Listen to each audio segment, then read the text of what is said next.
আজকে আমাদের সঙ্গে এমন একজন ব্যক্তি আছেন যাকে আরজিকর আন্দোলনের অন্যতম মুখ বলা যেতে পারে।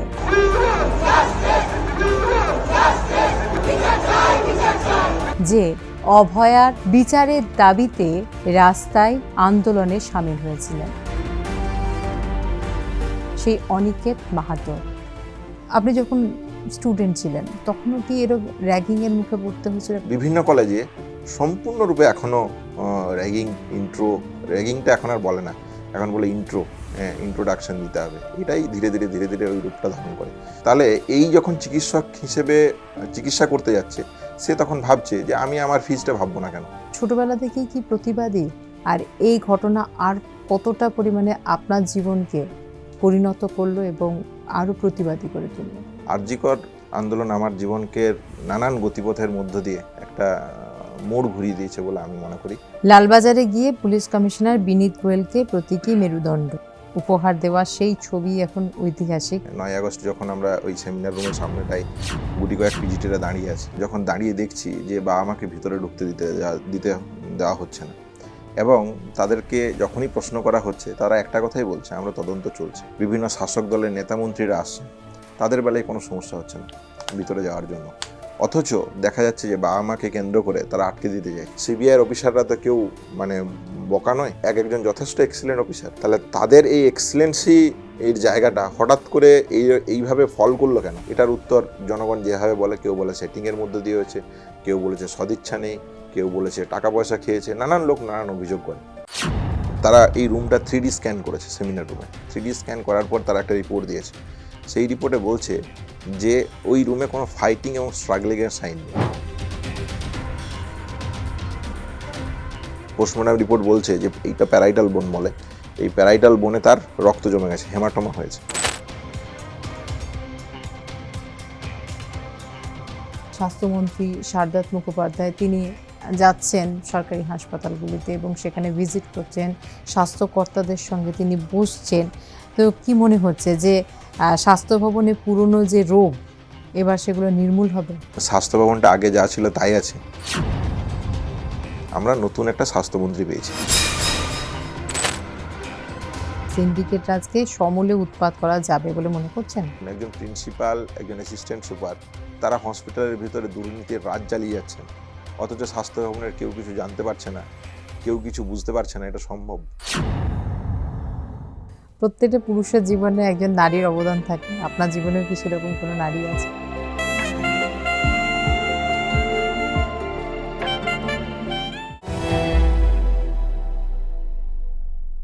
শুনবো তোমায় এই বিশেষ অনুষ্ঠানে আপনাদের প্রত্যেককে স্বাগত। আর আমি আপনাদের সঙ্গে নাজিয়া।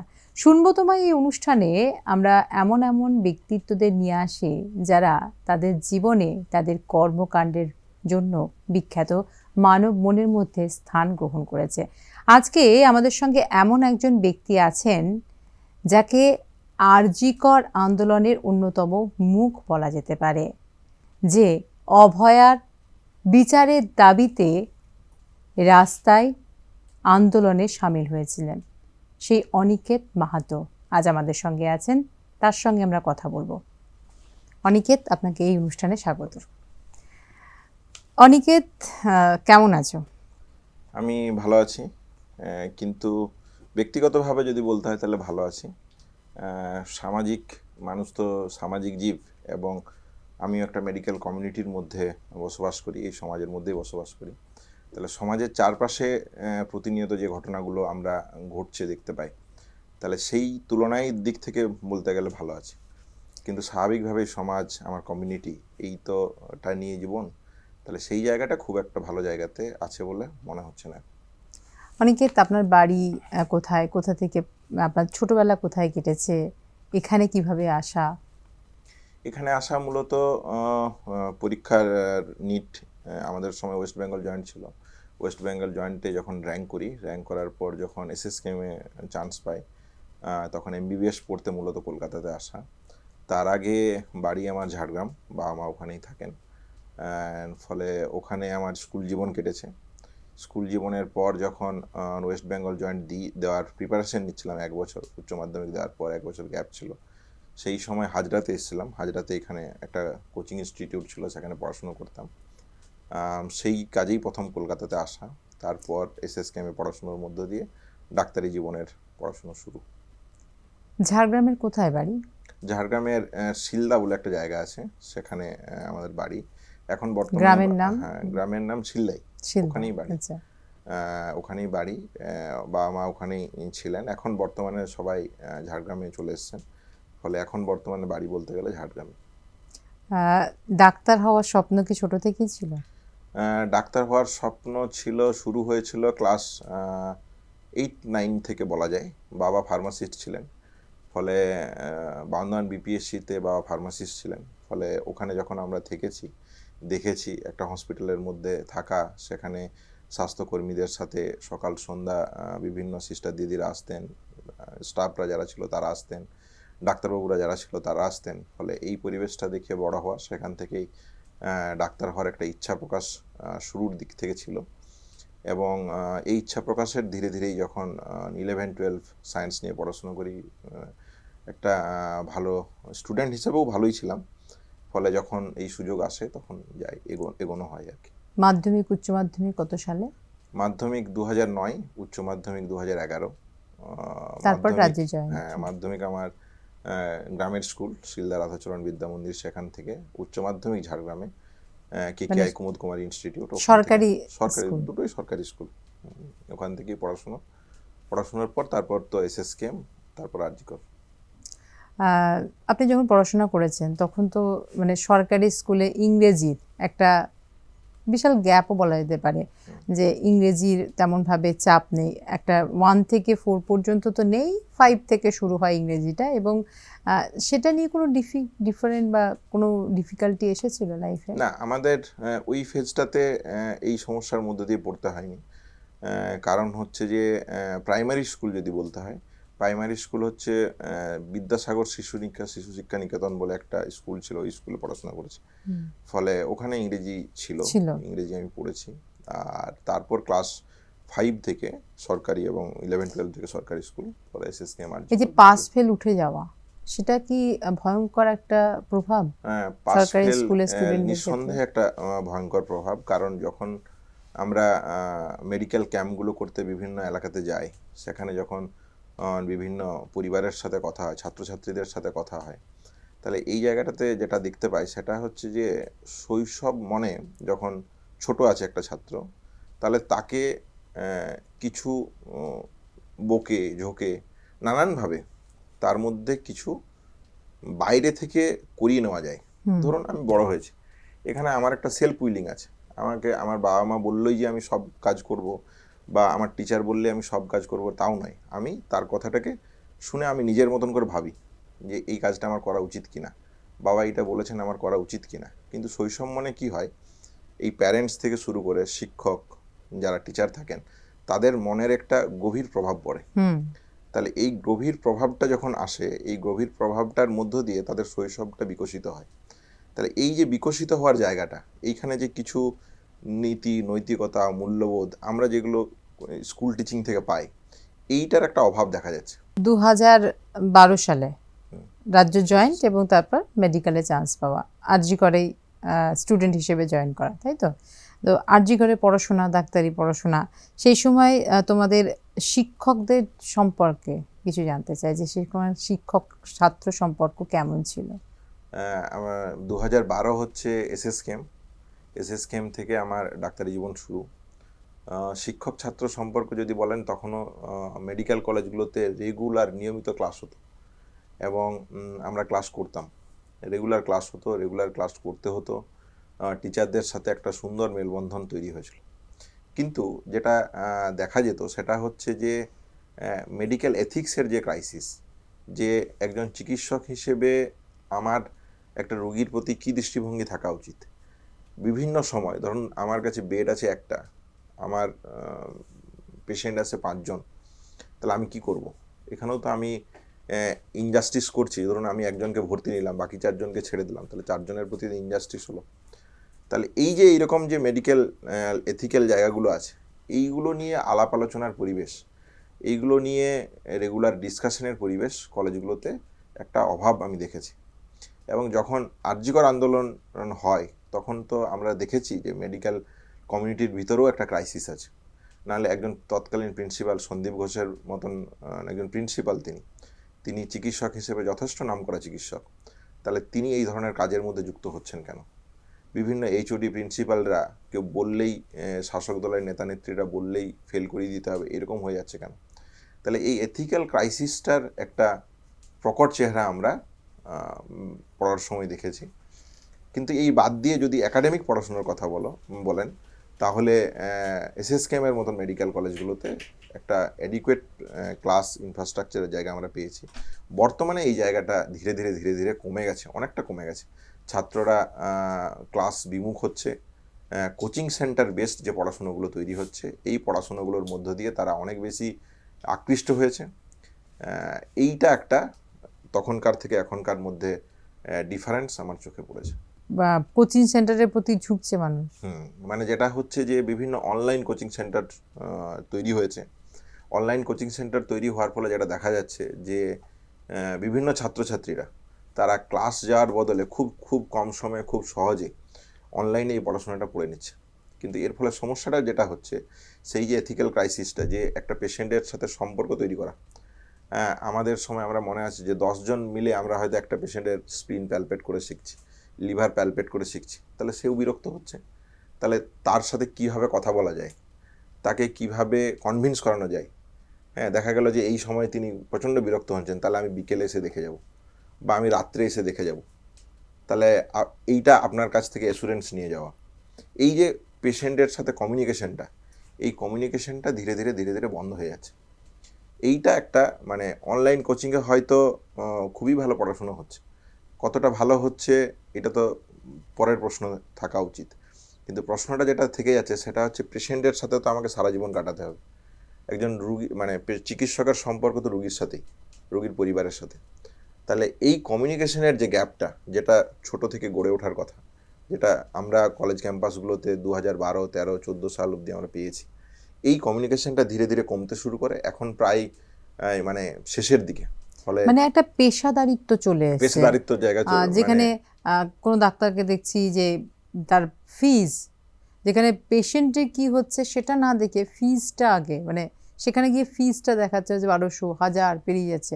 একটা সাধারণ মানুষের তো অনেক সময় দেওয়ার ক্ষমতা থাকে না, সে দেখাতেও যেতে পারছে না। মানে এই কারণেই কি পেশাদারিত্বটা বেশি চলে আসছে, যে পড়ার সময় কোচিং সেন্টারে গিয়ে বেশি টাকা দিয়ে পড়তে হচ্ছে, সেইগুলোর জন্য একটা মানুষের মানে ডাক্তারদের মধ্যেও ঢুকে যাচ্ছে পেশাদারিত্বটা? না, এইখানে যেটা খুবই ভালো প্রশ্ন করেছেন। এখানে যেটা আমার মনে হয় সেটা হচ্ছে একজন চিকিৎসকের একটা ইমপ্যাথি গড়ে ওঠে। একটা যখন সে ওয়ার্ডে যাচ্ছে, ওয়ার্ডের হসপিটালের পরিবেশ দেখছে, একজন রুগীর চিকিৎসা করছে, চিকিৎসা করে ভালো হচ্ছে, রুগীরা তাকে বিভিন্ন অভিযোগ জানাচ্ছে, দেখুন এইটা হচ্ছে, এই সিমটম হচ্ছে, এই সিমটমটা এগুলোকে দেখে ডায়াগনোসিস করা, ট্রিটমেন্ট করার মধ্যে একজন চিকিৎসক আনন্দ পায়। আবার আনন্দ পাওয়ার পর যখন সুস্থ হয়ে বাড়ি ফিরে যায়, সেই রুগীর পরিবারের মুখে, রুগীর মুখে যে হাসি দেখে, এই হাসিটা তাকে একটা ইনসেন্টিভ দেয়। তাহলে এর মধ্য দিয়ে একটা সম্পর্ক গড়ে ওঠে, একটা ইমপ্যাথি গড়ে ওঠে। এই ইমপ্যাথিটা, এই সম্পর্কটা নষ্ট হয়ে যাচ্ছে। আমরা যদি দেখবেন, যদি খেয়াল করে দেখি, অগ্নিশ্বরের মতন সিনেমা যদি দেখেন, হাটে বাজারে দেখেন, সেখানে বলাইচাঁদ মুখোপাধ্যায় চিকিৎসক, তাহলে তিনি কি তুলে ধরছেন? তিনি তুলে ধরছেন যে অগ্নিশ্বরবাবু তিনি তার স্ট্যাটাস মেনটেন করেই ওই কম্পাউন্ডার সাহেবের ওয়াইফকে দেখতে যাচ্ছে। তাহলে দেখতে গিয়ে তিনি দেখছেন যে এই আমার ভিজিট এত, এই ভিজিট ছাড়া আমি যাই না, তিনি কথা বলছেন, কিন্তু আবার বালিশের তলায় তিনি ভিজিটের টাকাটা রেখে দিয়ে চলে যাচ্ছেন। এবং তিনি কোনোভাবেই তাকে বলছেন না যে আপনি টাকাটা ফেলে গেছেন ডাক্তারবাবু, তিনি বলছেন যে না, ওটা আমার টাকা নয়। তাহলে তিনি তার পেশেন্ট ওরিয়েন্টেড যে ইমপ্যাথিটা, এই ইমপ্যাথিটা কখনো হারাতে চাইছেন না। রাজ পরিবারের যে ম্যালেরিয়া হয়েছে, দেখা যাচ্ছে যে তিনি একটা ওষুধ খাওয়ার পর আর খাচ্ছেন না, তখন তিনি বলছেন, মানে তির্যক মন্তব্য করে বলছেন যে আপনার গালে যদি একটা চড় মারলে ঠিক হয়ে যায়, তাহলে 3টে মারার প্রয়োজন কি? তাহলে যেখানে 3টে মারার প্রয়োজন, আমাকে 3টেই মারতে হবে। তাহলে এই যে একটা স্ট্যান্ড, এই যে একটা পার্সোনালিটির জায়গা, ইমপ্যাথির জায়গা। আবার কম্পাউন্ডার সাহেব ওয়াইফ, তার ছেলে মেয়েদের খাবারের জন্য টিবি হয়েছে, ছেলে মেয়েদের খাবারের জন্য তিনি খাচ্ছেন না, তিনি হসপিটাল থেকে যে খাবারটা আসছে, যে দুধ আসছে, হ্যাঁ, সেটা তার ছেলে মেয়েদেরকে ছেলেমেয়েদের দিয়ে দিচ্ছেন। খাইয়ে দিচ্ছেন। তাহলে তিনি চিকিৎসক হিসেবে দেখছেন যে এখানে আমাকে আর কি করতে পারি। তাহলে এটা তো চিকিৎসক হিসেবে তার কাজ ছিল না। তিনি তো ওষুধ দিয়েছেন, খাওয়ারের জন্য হসপিটাল থেকে অ্যালট করে দিয়েছেন, তাহলে এইখানে তার প্রয়োজন ছিল না। কিন্তু দেখলেন যে তিনি তাকে সুস্থ করতে গেলে আমাকে, তার ছেলে মেয়েদেরকে, তার পরিবারটাকে দেখতে হবে। ডাক্তারের জীবনের সাথে সমাজ একে অপরের সাথে পরিপূরক। এইটা যদি না হয় তাহলে এই ফি স্ট্রাকচার বলুন, যাই বলুন, এইগুলোর সমস্যার সমাধান হওয়া সম্ভব বলে আমি মনে করি না। মানে অনিকেতের ডাক্তারি পেশার সঙ্গে সঙ্গে বাংলা সিনেমাও দেখা হয়। না, মানে মেডিকেল এথিক্সের জায়গাগুলোকে সিনেমা কেন্দ্র করে যে জায়গাগুলো আছে, সেই জায়গাগুলোকে নিয়ে আমি নিঃসন্দেহে দেখি, পড়েছি বই। এবং হচ্ছে যে মানে আমি যখন ভাবি যে এগুলো হচ্ছে কেন, একদম এইগুলোকে হচ্ছে কেন, এইটাকে ভাবতে গিয়ে যখন চিন্তা করি, তখন এই সমাজের যে উপাদানগুলো অলরেডি আছে এগুলো দেখতে পাই। তাহলে এইগুলো আবার গভীরভাবে আমাকে প্রভাবিত করেছে বিভিন্ন সময়। এবং আমিও আমার চিকিৎসক জীবনটাকে সমাজের সাথে একাত্ম করে কীভাবে করতে পারি তার একটা চেষ্টা সবসময় আমার মনের মধ্যে থাকে, এবং সেই পথে কিছুটা এগোনোর চেষ্টাও করছি। বাকিটা কতটা করতে পারবো না পারবো, সবাই যদি থাকে তাহলে নিশ্চয়ই পারবো। আচ্ছা, উচ্চশিক্ষা প্রতিষ্ঠানে দেখি র্যাগিং একটা ব্যাধি বলা যেতে পারে, এবং যাদবপুরে যে ঘটনা ঘটলো, যে অভিযোগ যে স্বপ্নদীপকে র্যাগিং করা হয়েছিল অভিযোগ, এবং তার ফলে তার এই যে মৃত্যু, অকালে তাকে প্রাণ হারাতে হলো, এরকম ধরনের ঘটনা, র্যাগিংয়ের ঘটনা কিন্তু বহু উচ্চশিক্ষা প্রতিষ্ঠানে বহু অভিযোগ ওঠে। আপনি যখন স্টুডেন্ট ছিলেন তখনও কি এরকম র্যাগিংয়ের মুখে পড়তে হয়েছিল? কারণ মেডিকেল কলেজগুলোতে র্যাগিংয়ের জায়গা এখনও খুব বিদ্যমান। এবং মানে যদি বলেন যে আমার ছাত্র জীবনে কী পেয়েছি আমি, তাহলে আমার ছাত্র জীবনের কথা যদি বলতে হয়, আমি খুবই লাকি হচ্ছে SSKM মেডিকেল কলেজ 2008 থেকে 2017-18 অবধি একটা র্যাগিং ফ্রি ক্যাম্পাস ছিল। ফলে ওখানে আমি দেখেছি আমার সিনিয়র যারা ছিলেন, যখন বাস থেকে নামছি, তারা হোস্টেল অবধি আমার ব্যাগ থেকে শুরু করে জিনিসপত্র বই নিয়ে যাচ্ছে, হসপিটালে ওই হোস্টেলে রেখে দিচ্ছে। তার আগে ফার্স্ট ইয়ারের ছাত্রছাত্রীরা যে হোস্টেলে থাকবে, সেই হোস্টেলটা যাতে পরিষ্কার পরিচ্ছন্ন হয়, অথরিটির সাথে কথা বলে সেই ব্যবস্থা করছে। এগুলো আমি যখন সিনিয়র হয়েছি আমিও করেছি। তাহলে এই পরিবেশটা থাকার ফলে র্যাগিং অ্যাকচুয়ালি কতটা ভয়ানক হয় এইটাকে আমাকে দেখতে হয়নি, মানে নিজের মধ্য দিয়ে প্রত্যক্ষ করতে হয়নি। কিন্তু যখন বিভিন্ন কলেজের ছাত্র রাজনীতি বলুন বা একজন বন্ধু হিসেবে বাকি কলেজগুলোর খবর নিয়েছি, তখন দেখা যায় যে এই কলেজগুলোতে র্যাগিংয়ের মতন একটা দুর্বিষহ জায়গা তৈরি হয়। এর মূলত দুটি কারণ আছে বলে আমার মনে হয়েছে। একটা হচ্ছে শাসক দল ছাত্রছাত্রীদেরকে তাদের এই ভয়ের পরিবেশের মধ্য দিয়ে একটা গ্রিপ করতে চায়, তাদের সংগঠনের বশবর্তী করতে চায়, এবং মেডিকেল কলেজগুলোতে, হসপিটালগুলোতে যে সমস্যাগুলো আছে সেই সমস্যাগুলো যাতে উন্মুক্ত না হয় তার একটা পরিবেশ তৈরি করতে চায়। এই দুটো উদ্দেশ্য, এবং এর সাথে একটা অদ্ভুত প্লেজার আছে, হ্যাঁ, যে আমি একজন কাউকে অবদমিত করছি, হ্যাঁ, এই ক্ষমতা আমার তৈরি হয়েছে, হ্যাঁ, এইটার মধ্য দিয়ে একটা মানে মানসিক বিকৃতি বলুন বা যাই বলুন না কেন, এই একটা প্লেজার একজন ছাত্রছাত্রীরা পায়। ফলে এইটার একটা মুক্ত পরিবেশ গড়ে তোলা, যেমন মানে র্যাগিং ফ্রি ক্যাম্পাসে সোনার পাথরবাটি নয়, তাহলে এইটা SSKM আমি দেখেছি। এবং আরজিকর আন্দোলনের পর আরজিকর মেডিকেল কলেজেও আপনি যদি খোঁজ নেন তাহলে দেখবেন যে বিগত 2 বছর, লাস্ট 2 বছর, আন্দোলনের পর যে 2 বছর, এই 2 বছর আরজিকরও একটা অর্থে র্যাগিং ফ্রি ক্যাম্পাস তৈরি করতে আমরা পেরেছি। তাহলে বিভিন্ন কলেজে এরকম র্যাগিং ফ্রি জায়গা আছে। আবার বিভিন্ন কলেজে সম্পূর্ণরূপে এখনও র্যাগিংটা এখন আর বলে না, এখন বলে ইন্ট্রোডাকশন দিতে হবে। এটাই ধীরে ধীরে ওই রূপটা ধারণ করে। একটু আন্দোলনের ফলে এই টার্মটার পরিবর্তন হয়েছে শুধুমাত্র, ফলে এই টার্মটার মধ্য দিয়ে এখন মেডিকেল কলেজগুলোতে চলে। কিন্তু স্বাভাবিকভাবেই কিছু ছাত্রছাত্রীরা আছে যারা এটাকে কন্ডেম করে এবং এই জায়গাটা থেকে বিরত থাকার সম্পূর্ণরূপে চেষ্টা করে। ফলে আপনারা যারা আজকের এই অনুষ্ঠান শুনছেন, মানে অভিভাবক থেকে শুরু করে ছাত্রছাত্রীরা, দেখুন, র্যাগিং একটা মানসিক ব্যাধি শুধু নয়, একটা ছেলের যে ছেলে বা মেয়ের যে নর্মাল ডেভেলপমেন্টাল প্রসেস, সে 5টা জিনিস ভাবতে শিখছে। কলেজে একটা ধরনের আন্দোলন হচ্ছে, কেন হচ্ছে, কি হচ্ছে, যাই না একবার দেখে আসি। হয়তো সে ওই দলের সমর্থকও নয়, সে একটা উৎসাহিত মন নিয়ে শুধু জানতে গেছিল। তাহলে এই যে উৎসাহিত মনটাকে একটা অর্থে অবদমিত করে দেয়। হ্যাঁ, সে আর 5টা জিনিস নিয়ে ভাবে না। এটারই একটা ফল হয় ধীরে ধীরে যে আমি শুধু আমারটা দেখব। তাহলে এই যখন চিকিৎসক হিসেবে চিকিৎসা করতে যাচ্ছে, সে তখন ভাবছে যে আমি আমার ফিজটা ভাববো না কেন, হ্যাঁ আমি আমার স্যালারিটা ভাববো না কেন। তাহলে আগে আমি আমারটা ভাবি, তারপর আমি রুগীদের কথা ভাববো। তাহলে এটাই, এই ধরনের পরিবেশটাই একটা মানে সমাজের মধ্যে ডাক্তার রুগীর যে সুসম্পর্কের জায়গা, এটাতে একটা ছেদ পড়ে একটা ইকোসেন্ট্রিক মানুষে পরিণত করে। ফলে এর জন্য থেকে সম্পূর্ণরূপে বিরত থাকা উচিত বলে আমি মনে করি। যেদিন ডাক্তার হিসেবে প্রথম শপথ নিলেন, সেদিন অনুভূতিটা কেমন ছিল? সেদিন নিজেকে কেমন ডাক্তার তৈরি করবেন, কি ছিল মনের মধ্যে? এই কলেজ জীবনে যখন প্রথম বর্ষ থেকে ইন্টার্নশিপ অবধি কমপ্লিট করি, তখন এই যে টিচাররা তো তাদের অকুণ্ঠ ভালোবাসা দিয়েছেন, অ্যান্ড শিখিয়েছেন হাতে ধরে অনেক কিছু, মানে তাদের কাছ থেকে অনেক কিছু শিখেওছি। কিন্তু এই যে যে আলোচনাটার মধ্যে থাকছিলাম যে ইমপ্যাথি, মেডিকেল এথিক্সের একটা চর্চা করা, নিজের মধ্যে সেই জায়গাটা রাখা, তখন যখন আমরা ওই ফিজিশিয়ান ওথ নিচ্ছি, ফিজিশিয়ান প্লেজ নিচ্ছি, তাহলে ফিজিশিয়ান প্লেজের যদি আমরা একটু খুঁটিয়ে দেখি, তাহলে ফিজিশিয়ান প্লেজ কিন্তু অনেক কথা বলে যে আমি জাতি দেখবো না, ধর্ম দেখবো না, রাষ্ট্রের মানে কোনো দেশের বেড়াজালের মধ্যে আমি নেই। তাহলে আমার একটাই পরিচয়, আমি চিকিৎসক এবং একজন রুগীকে আমি সেটা দেখছি, তার অন্য কিছু প্রয়োজন থাকতে পারে না। তাহলে এই যে ওথ, এই ওথ কিন্তু একটা সুদীর্ঘ লড়াইয়ের মধ্যে দিয়ে তৈরি হয়েছে, একদিনে এই ওথ তৈরি হয়নি। তাহলে এইটা যাতে আমি আমার নিজের মধ্যে সম্পূর্ণরূপে রাখতে পারি একজন চিকিৎসক হিসেবে, এটাই মাথার মধ্যে কাজ করেছিল। এবং মানে এই ওথটা যখন মানে যেভাবে এসেছে, যার হিস্টোরিক ডেভেলপমেন্ট যা ঘটেছে, তাহলে সেখানেও কিছু চিকিৎসক ছিল যাদের ভুল ভ্রান্তির জায়গা থেকে সংশোধনের জন্য এই ওথ এসছে। তাহলে তো তারাও একটা না একটাভাবে টিল্টেড হয়েছিলেন তো সেই দিকে।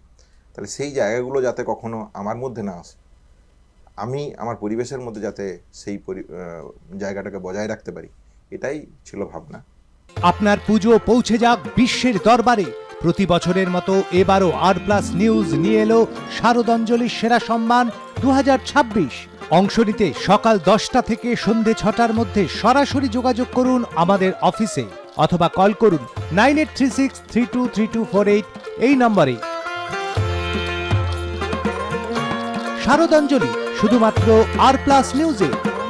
মনে হয় কি যে প্রত্যেকটা ডাক্তার যারা ডাক্তারি পাশ করছে, তারা সেই অক্ষরে অক্ষরে সেই ওথ মেনে চলছে?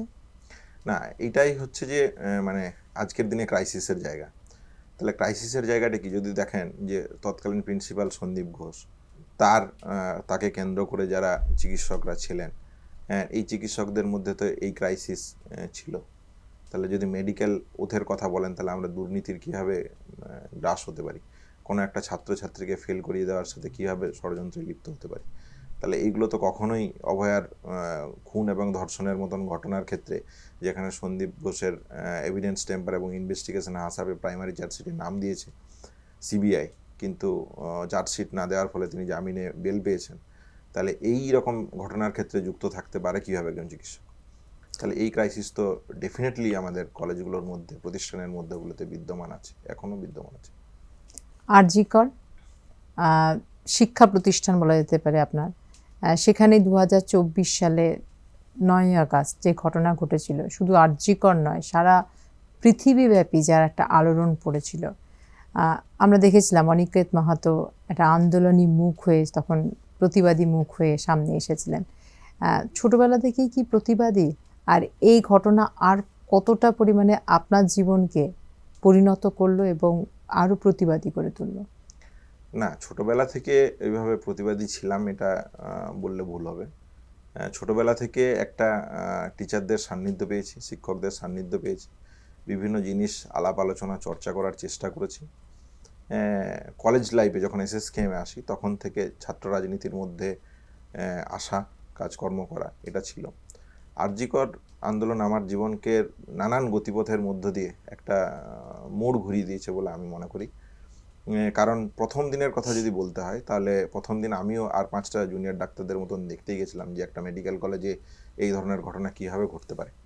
তাহলে সেখানে শুধুমাত্র যে আমি ছিলাম, আমাকেই কেন্দ্র করে আমি ছিলাম বলেই আন্দোলন হয়েছে এরকমটা নয়।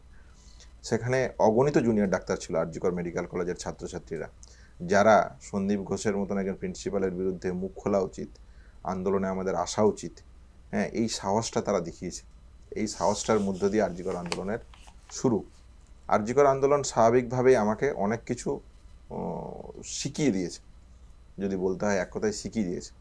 তাহলে সিবিআইয়ের মতন একটা তদন্তকারী সংস্থা, তারা যে ক্লাস 4-5-এর বাচ্চাদের মতন একটা ইনভেস্টিগেশন করলো, এইটা তো সিবিআইয়ের প্রতি, এই আন্দোলনের আগে সিবিআইয়ের প্রতি এরকমের ধারণা ছিল না। আমাদের দেশের বিচার ব্যবস্থা যে কোন কোন চালাকি দিয়ে একটা বিচারকে প্রহসনে পরিণত করতে পারে, এই ধারণাও কখনো ছিল না। একটা পুলিশ প্রশাসন, রাজ্য প্রশাসন, মানে তৎকালীন সময় পালাবদলের আগের সরকার, তৃণমূল সরকার থেকে শুরু করে টালা থানা, পুলিশ প্রশাসন, তারা একটা তদন্তকে কিভাবে প্রভাবিত করতে পারে, এই ধারণা তো কখনোই ছিল না। এবং এই আন্দোলন করার জন্য যে আমার ডাক্তারি জীবনকে নিয়ে একটা সরকার, একটা রাজনৈতিক দল এইভাবে প্রতিহিংসার জায়গাতে পরিণত হবে, যেখানে সুপ্রিম মানে কোর্টের রাজ্য সরকারের রোষের মুখেও পড়তে হয়েছে, পড়তে হলো, তৎকালীন রাজ্য তৎকালীন সরকারের। রাজ্য সরকারের রোষের মুখেও তো পড়তে হলো। তাহলে দেখা গেল যে সুপ্রিম কোর্ট অর্ডার দিল, সেখানে রাজ্য সরকারের পক্ষ থেকে আইনজীবী ছিলেন কপিল সিব্বল, তিনি সময় চেয়ে নিলেন যে 14 দিনের মধ্যে আমরা পোস্টিং দেব। কিন্তু 14 দিন তো অতিবাহিত হয়ে যাওয়ার পরেও বারবার যখন স্বাস্থ্য ভবনের কর্তা ব্যক্তিদের সাথে কমিউনিকেট করা হচ্ছে, DME, DHS, principal secretary sir, তাদের সাথে কমিউনিকেট করা হচ্ছে, তাদের দিক থেকে তো কোনো রেসপন্স আমি পাইনি। তাহলে প্রায় 8 থেকে 9 মাস অতিবাহিত হওয়ার পর, অথচ সমস্ত ফোরামের মধ্যে জয়লাভ করায় আসার পরেও তারা সবাই বলেছে অনিকেতকে আর জি কর পোস্টিং দাও, কিন্তু তারপরেও যখন হয় না, তাহলে তো এটা তো একটা অর্থে আপনাকে শিক্ষা দিয়েই যায় যে এই আন্দোলনগুলোর জায়গা থেকে যদি আপনি যান, লড়াইয়ে যান, তাহলে এই দিন যে আপনাকে দেখতে হবে, এটা মানে খুব পরিষ্কার। সেটা যে শাসকই থাকুক, যে সরকারই থাকুক, আমি মনে করি যে ভবিষ্যতেও যারা প্রতিবাদ করতে চাইবেন বা আন্দোলনে আসতে চাইবেন, তাদেরকে কিন্তু এই ধরনের সমস্যাগুলোর মধ্য দিয়েই এগোতে হবে বলে আমার মনে হয়। কখনো কি মনে হয়েছে যে এইভাবে সরকারের রোষের মুখে পড়ছি, এইভাবে আমাকে এমন একটা জায়গায় পোস্টিং দিয়ে দেওয়া হচ্ছে যেটা দেখেই মনে হচ্ছে যে আমাকে শাস্তি দেওয়া হচ্ছে, তো আর প্রতিবাদী হব না, এরকম মনোভাব কি এসছে?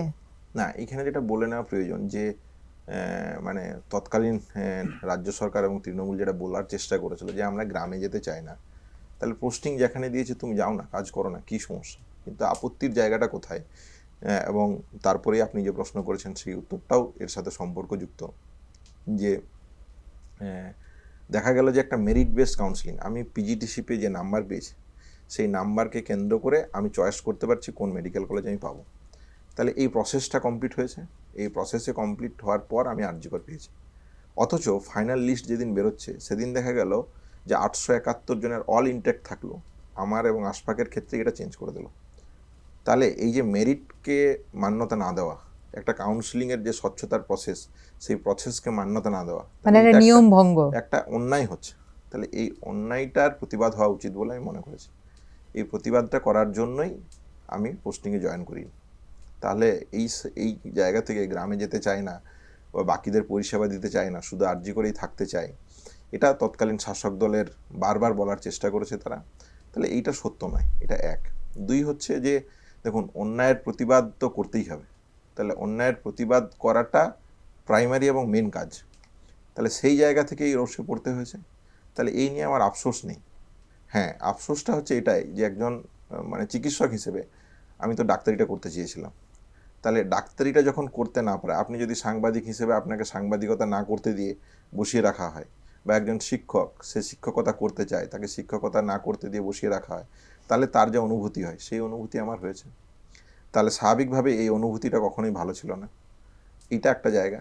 আর একটা জায়গা হচ্ছে যে এই ধরনের সমস্যায় যে বিভিন্ন সময় বিভিন্ন শাসক দল আন্দোলনকারীদের ফেলে, এ তো অনিকেত মাহাতো নতুন নয়।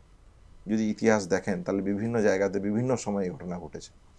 আমি যেটা মনে করি, এবং ভারতবর্ষের স্বাধীনতা আন্দোলনকারী যারা, যে স্বাধীনতার মধ্য দিয়ে আজকে আমরা এই ভারতবর্ষ পেয়েছি, তাহলে তারা তাদের কথার মূল নির্যাস যদি আমি ধরি, তাহলে মূল নির্যাস এটাই যে অন্যায়ের সাথে কখনোই আপোষ করো না। নেতাজি সুভাষচন্দ্র বসুর কথা যদি ধরে বলতে হয়, তাহলে আপোষ করার পথে আমি নেই। তাহলে আমি অন্যায়ের প্রতিবাদ করব, তাতে সমস্যা হবে, যে সমস্যা হবে সমস্যাটাকে নিয়েই এগোতে হবে। আবার উল্টো দিকে যদি দেখেন, তাহলে অকুণ্ঠ মানুষের ভালোবাসা আছে সেখানে, সেই ভালোবাসাটাকে নিয়ে এই অন্যায়ের প্রতি যে লড়াই, সেই লড়াইয়ে এগিয়ে যাব। লালবাজারে গিয়ে পুলিশ কমিশনার বিনীত গোয়েলকে প্রতীকী মেরুদণ্ড উপহার দেওয়ার সেই ছবি এখন ঐতিহাসিক। লালবাজারে ঢুকে খোদ পুলিশ কর্তাকে রাজধর্ম শেখানোর এই যে উদ্যোগ, মানে আপনার কি তখন কিছুটা হলেও ভয় পেয়েছিলেন, না কিছুটা হলেও চিন্তা করেছিলেন যে এটা যে আমি করছি, এই পদক্ষেপ নিয়েছি আমরা, এতে ফিডব্যাক কি পাবো? না, এখানে যেটা ভাবনা কাজ করেছিল সেটা হচ্ছে যখন 9ই আগস্ট আমরা দেখি, 9ই আগস্ট যখন আমরা ওই সেমিনার রুমের সামনেটায় গুটি কয়েক পিজিটিরা দাঁড়িয়ে আছি, আমি ছাড়া অসংখ্য পিজিটি সেদিন দাঁড়িয়েছিলেন, এবং পুরো আন্দোলনের মধ্যেও তারা ছিল। তাহলে যখন দাঁড়িয়ে দেখছি যে বাবা মাকে ভিতরে ঢুকতে দিতে দেওয়া হচ্ছে না, এবং তাদেরকে যখনই প্রশ্ন করা হচ্ছে তারা একটা কথাই বলছে, আমরা তদন্ত চলছে। কিন্তু কি করতে চাইছে, কি অভিমুখ, কেন করতে চাইছে? এবং সেখানে স্বাস্থ্য ভবনের কর্তা ব্যক্তিরা ঢুকছেন, সেখানে মেডিকেল কাউন্সিলের কর্তা ব্যক্তিরা ঢুকছেন, বিভিন্ন শাসক দলের নেতামন্ত্রীরা আসছেন, তাদের বেলায় কোনো সমস্যা হচ্ছে না ভিতরে যাওয়ার জন্য। অথচ দেখা যাচ্ছে যে বাবা মাকে কেন্দ্র করে তারা আটকে দিতে চাইছে। তাহলে তারা কি করতে চাইছে? তাহলে এইটাতে একটা প্রথম মনে হয় যে তারা যেটা করতে চাইছে সঠিক হচ্ছে না। পরবর্তীকালে যখন পোস্টমর্টমের পর যখন আমাদের সাথে কলকাতা পুলিশের যারা তদন্তকারী ছিলেন তাদের সাথে আমাদের একটা মিটিং হয় যে পোস্টমর্টম রিপোর্ট অবিলম্বে পাবলিশ করতে হবে। সেখানেও আমরা যে কিভাবে এই ঘটনাটা ঘটলো, এই ঘটনার মোটিভ কী ছিল, উদ্দেশ্য কী ছিল, কেন হবে একটা ঘটনা। একটা মেডিকেল কলেজের ক্যাম্পাসের মধ্যে একজন জুনিয়র ডাক্তার সে ডিউটি করছিলেন, তাকে ধর্ষণ এবং খুন করা হবে কেন? তাহলে এর পিছনে তো একটা সুনির্দিষ্ট মোটিভ থাকবে, কারণ থাকবে। কি দেখা গেল, তারা এই কারণ মোটিভের তো দূরের কথা, দূর দূরান্তে কোনো আলোচনাতেই আসতে চাইছেন না। তাহলে আমাদের একটা অসঙ্গতির জায়গা আমরা বারবার দেখতে পাচ্ছিলাম। সেখান থেকে আমরা বিচার বিভাগীয় তদন্তের কথা চলেছিলাম যে কলকাতা পুলিশের যে তদন্ত চলছে, এই তদন্তের উপর আমরা ভরসা করতে পারি না। 14 তারিখ ভ্যান্ডালিজম হলো। এই ভ্যান্ডালিজমের যদি বলেন 1-1.5 ঘন্টা আগে থেকে ওখানে যিনি ডিসি নর্থ সাহেব ছিলেন তার সাথে আমরা যোগাযোগ করার চেষ্টা করি। অথচ 14 তারিখের আগে, 9 থেকে 14 তারিখে এই সময় বিভিন্ন সময় পুলিশের কর্তা ব্যক্তিরা আমাদের সাথে বহুবার যোগাযোগ করেছে, দেখা করেছে। তারা ক্যাম্পাসে একটা আউট স্টেশন তৈরি করেছে, সেই স্টেশনে আমরা বহুবার গিয়েছি বিভিন্ন আমাদের মিছিলের টাইম ওই জানাতে, তারাও আমাদের কাছে এসে জেনেছে। অথচ দেখা যাচ্ছে তার 1 ঘন্টা আগে থেকে তাদেরকে পাওয়া যাচ্ছে না। আমরা দেখতে পাচ্ছি যে আরজি করার সামনে দিয়ে যে মিছিলটা শ্যামবাজারের দিকে যাচ্ছে, তাদের একটা পোর্শন মিছিলটা কিছুটা এগিয়ে যাচ্ছে, কিছুজন এগিয়ে চলে যাচ্ছে, কিছুজন ওখানে দাঁড়িয়ে যাচ্ছে, কিছুজন এগিয়ে যাচ্ছে, কিছুজন দাঁড়িয়ে যাচ্ছে। তাহলে এটা দেখে আমাদের মনে হচ্ছিল যে না, অঘটন কিছু ঘটতে পারে। তাহলে আমরা বারবার কমিউনিকেট করার চেষ্টা করেছি, কিন্তু কোনো রকমের কোনো কমিউনিকেশন নেই। তারপর এই ভ্যান্ডালিজম যখন ঘটলো, তাহলে এই যে সামগ্রিক তদন্ত প্রক্রিয়া, আরজি করের আন্দোলনের উপর আঘাত করে তাকে ভেঙে দেওয়ার চেষ্টা, সেটা থেকেই আমাদের জুনিয়র ডাক্তারদের ছাত্রছাত্রীদের মনে হয়েছিল যে পুলিশকে সিদ্ধান্ত উপহার দেওয়া উচিত। সেই জায়গা থেকে লালবাজার অভিযান হয়েছিল। সেই লালবাজার অভিযানের মধ্য দিয়েই এই চিত্র উঠে এসেছিল। তাহলে পুলিশের যে একটা ব্যর্থতা ছিল, এটা মানে দিনের আলোর মতন পরিষ্কার। হ্যাঁ, যে কলকাতা পুলিশের কর্তা ব্যক্তিরা যারা আমাদের মিছিলে বিভিন্ন সময় যোগদান করেছে, তাদের পরিবারের সাথে যখন তাদের সাথে যখন আমরা কথা বলি, বিভিন্ন সময় কথা বলছি, তখন তারাও এটা মনে করছে। এবং এই আন্দোলনের পরবর্তীকালে যখন আমাদেরকে বিভিন্ন অভিযোগে থানায় ডাকা হতো, মিছিল ব্লকে জুমুক টুমুক এইসবের কারণের জন্য, তখনও যে পুলিশের কর্তা ব্যক্তিদের সাথে আলোচনা হতো যে কলকাতা পুলিশ কিন্তু মব কন্ট্রোল করার, ক্রাউড কন্ট্রোল করার ক্ষেত্রে যথেষ্ট দক্ষতার পরিচয় রাখে। তাহলে তারা এইরকম একটা ভ্যান্ডালিজম হতে দিল কেন? তাহলে স্বাভাবিকভাবে যে প্রশ্নটা থাকে যে তাহলে কলকাতা পুলিশ মিলেমিশে শাসক দলের সাথে এই কাজটা করেছে, তাহলে তো স্বাভাবিকভাবে তার নৈতিকতার দায়িত্ব তার থাকেই। সেই নৈতিকতার জায়গা থেকেই এই উপহার দেওয়ার প্রশ্ন আছে। সঞ্জয় রায় যাবজ্জীবন কারাদণ্ড হয়েছে, তো তাতেই কি অভয়ার বিচার হয়ে গেল? আবার নতুন করে যদিও ওই ঘটনার শুরু হয়েছে, ফাইল খুলেছে। না, সঞ্জয় রায় যে অনলি একজন অভিযুক্ত, এটা যদি আমরা ডিএনএ রিপোর্ট এবং সিএসএফএল এর রিপোর্ট দেখি, তাতে খুব পরিষ্কার।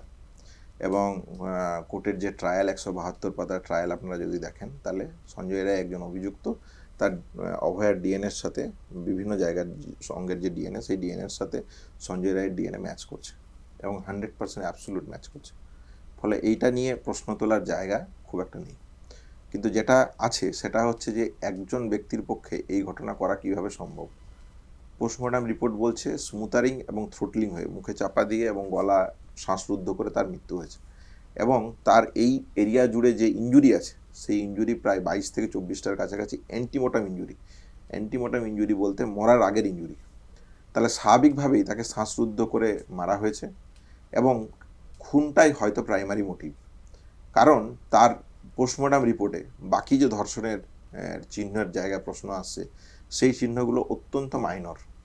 তাহলে খুন যদি একটা মোটিভ, খুনটাই যদি প্রাইমারি হয় বা খুনটাই যদি একটা মোটিভ হয়, তাহলে এই মোটিভের কারণ তো আমাদের জানতে হবে, কেন একটা হসপিটাল ক্যাম্পাসের ভিতরে এই মোটিভটা হলো। আবার যে প্রশ্নটা আসছে সেটা হচ্ছে এভিডেন্স টেম্পার এবং ইনভেস্টিগেশন হাসাপ হয়েছে বলছে। তাহলে সাপ্লিমেন্টারি চার্জশিট দেওয়ার কথা সিবিআই বারবার জানিয়েছে, শুধু জুনিয়র ডাক্তারদের নয়, বিভিন্ন নাগরিক কমিটিদেরকে জানিয়েছে, কোর্টের অভ্যন্তরে তারা বলেছে, সুপ্রিম কোর্টে তারা বলেছে, সলিসিটর জেনারেল তখন যিনি সিবিআইয়ের আইনজীবী ছিলেন তিনি জানিয়েছেন, হাইকোর্টে যখন মামলা হয়েছে তখন জানিয়েছেন যে এভিডেন্স টেম্পার এবং ইনভেস্টিগেশন হাসাবে আমরা নানান তথ্য পাচ্ছি। তাহলে এখনও অবধি 2 বছর প্রায় অতিবাহিত হতে যাচ্ছে, এই সামনের 9 আগস্ট আসছে, 2 বছর অতিবাহিত হতে যাচ্ছে, তাহলে এখনও সাপ্লিমেন্টারি চার্জশিট তারা দিতে পারছে না কেন? তাহলে স্বাভাবিকভাবেই ন্যায় বিচার যে কমপ্লিট হয়ে গেছে এ কথা বলার কোনো প্রশ্ন নেই। শুধু আমরা এই কথা বলছি এটা নয়, সিএসএফএল এর রিপোর্ট যে কথা বলছে যে তাকে তারা এই রুমটা 3D স্ক্যান করেছে, সেমিনার রুমে 3D স্ক্যান করার পর তারা একটা রিপোর্ট দিয়েছে। সেই রিপোর্টে বলছে যে ওই রুমে কোনো ফাইটিং এবং স্ট্রাগলিংয়ের সাইন নেই। তাহলে এই যে এতগুলো অ্যান্টিমোর্টাম ইনজুরি হলো, খুন এবং ধর্ষণের মতন একটা ঘটনা ঘটলো, তারপরও ওই রুমের যদি ফাইটিং এবং স্ট্রাগলিংয়ের কোনো সাইন না থাকে, তাহলে ক্রাইম সিনটাই কোথায়? দেখা যাচ্ছে পোস্টমর্টম রিপোর্ট বলছে যে এইটা প্যারাইটাল বোন বলে, এই প্যারাইটাল বোনে তার রক্ত জমে গেছে, হেমাটোমা হয়েছে। তাহলে হেমাটোমা হওয়ার ফলে যখন রক্ত জমে আছে, তাহলে স্বাভাবিকভাবেই ইনজুরি হয়েছিল। তাহলে এই যে ফাইটিং স্ট্রাগলিং ছিল না বলছে, তাহলে এর সাথে তো সঙ্গতিপূর্ণ নয়। ডিএনএ রিপোর্টে দেখা যাচ্ছে যে এক্সট্রা ডিএনএর প্রেজেন্স পাওয়া যাচ্ছে। তাহলে এই এক্সট্রা ডিএনএটা কারা, কে? এই তদন্তটা তো কমপ্লিট হলো না। তাহলে স্বাভাবিকভাবেই একজন অভিযুক্ত এটা আমি মনে করি না। তাহলে এই ঘটনায় একাধিক অভিযুক্ত বলে আছে বলে আমরা মনে করি, ওটা নাগরিক সমাজ মনে করে, পশ্চিমবাংলার মানুষ মনে করে, যুক্তিবাদী মানুষরা মনে করে, এবং এভিডেন্স টেম্পার এবং ইনভেস্টিগেশন হাসাবকে কেন্দ্র করে যা যা হওয়া প্রয়োজন তাদের ক্ষেত্রে সন্দীপ ঘোষ এবং টালা থানার ওসি তারা জামিনে মুক্ত, সাপ্লিমেন্টারি চার্জশিট এখনও দিলেন না। পালা বদলের পর বর্তমান মুখ্যমন্ত্রী শুভেন্দু অধিকারী 3 আইপিএসকে সাসপেন্ড করেন। কিন্তু যদি আমি এভিডেন্স টেম্পার এবং ইনভেস্টিগেশন হাসাবেরই তদন্ত করতে চাই, তাহলে তাদেরকে গ্রেপ্তার করে তদন্তের আওতায় আনা উচিত বলে আমি মনে করি। যদি তদন্তের আওতায় না আনি, বা তারা কি গাফিলতি করেছিল যার জন্য আমি সাসপেন্ড করলাম, সেই গাফিলতিটাকে অভয়ার তদন্তের ক্ষেত্রে কীভাবে যুক্ত, এটাকে যদি আমি এস্টাবলিশ না করি, তাহলে শাস্তি তো হবে না। তাহলে এভিডেন্স টেম্পার ইনভেস্টিগেশন হাসাবের অভিযোগটা অভিযোগেই থেকে যাবে। তাহলে ফাইল খুলেছে এই কথা আমি বলতে রাজি নই। ফাইলের উপরে যেগুলো ধুলোটুলো জমেছিল সেইগুলো একটু ঝাড়াঝাড়ি হয়েছে। ফলে ফাইল যদি খোলে তাহলে একাধিক ব্যক্তির গ্রেপ্তার এবং এভিডেন্স টেম্পার ইনভেস্টিগেশন হাসাব যারা করেছে তাদেরকে তদন্তের আওতায় এনে কঠোর শাস্তি, এই দুটো জায়গা হলে আমি মনে করবো যে অভয়ার ন্যায় বিচার সম্পূর্ণ হলো।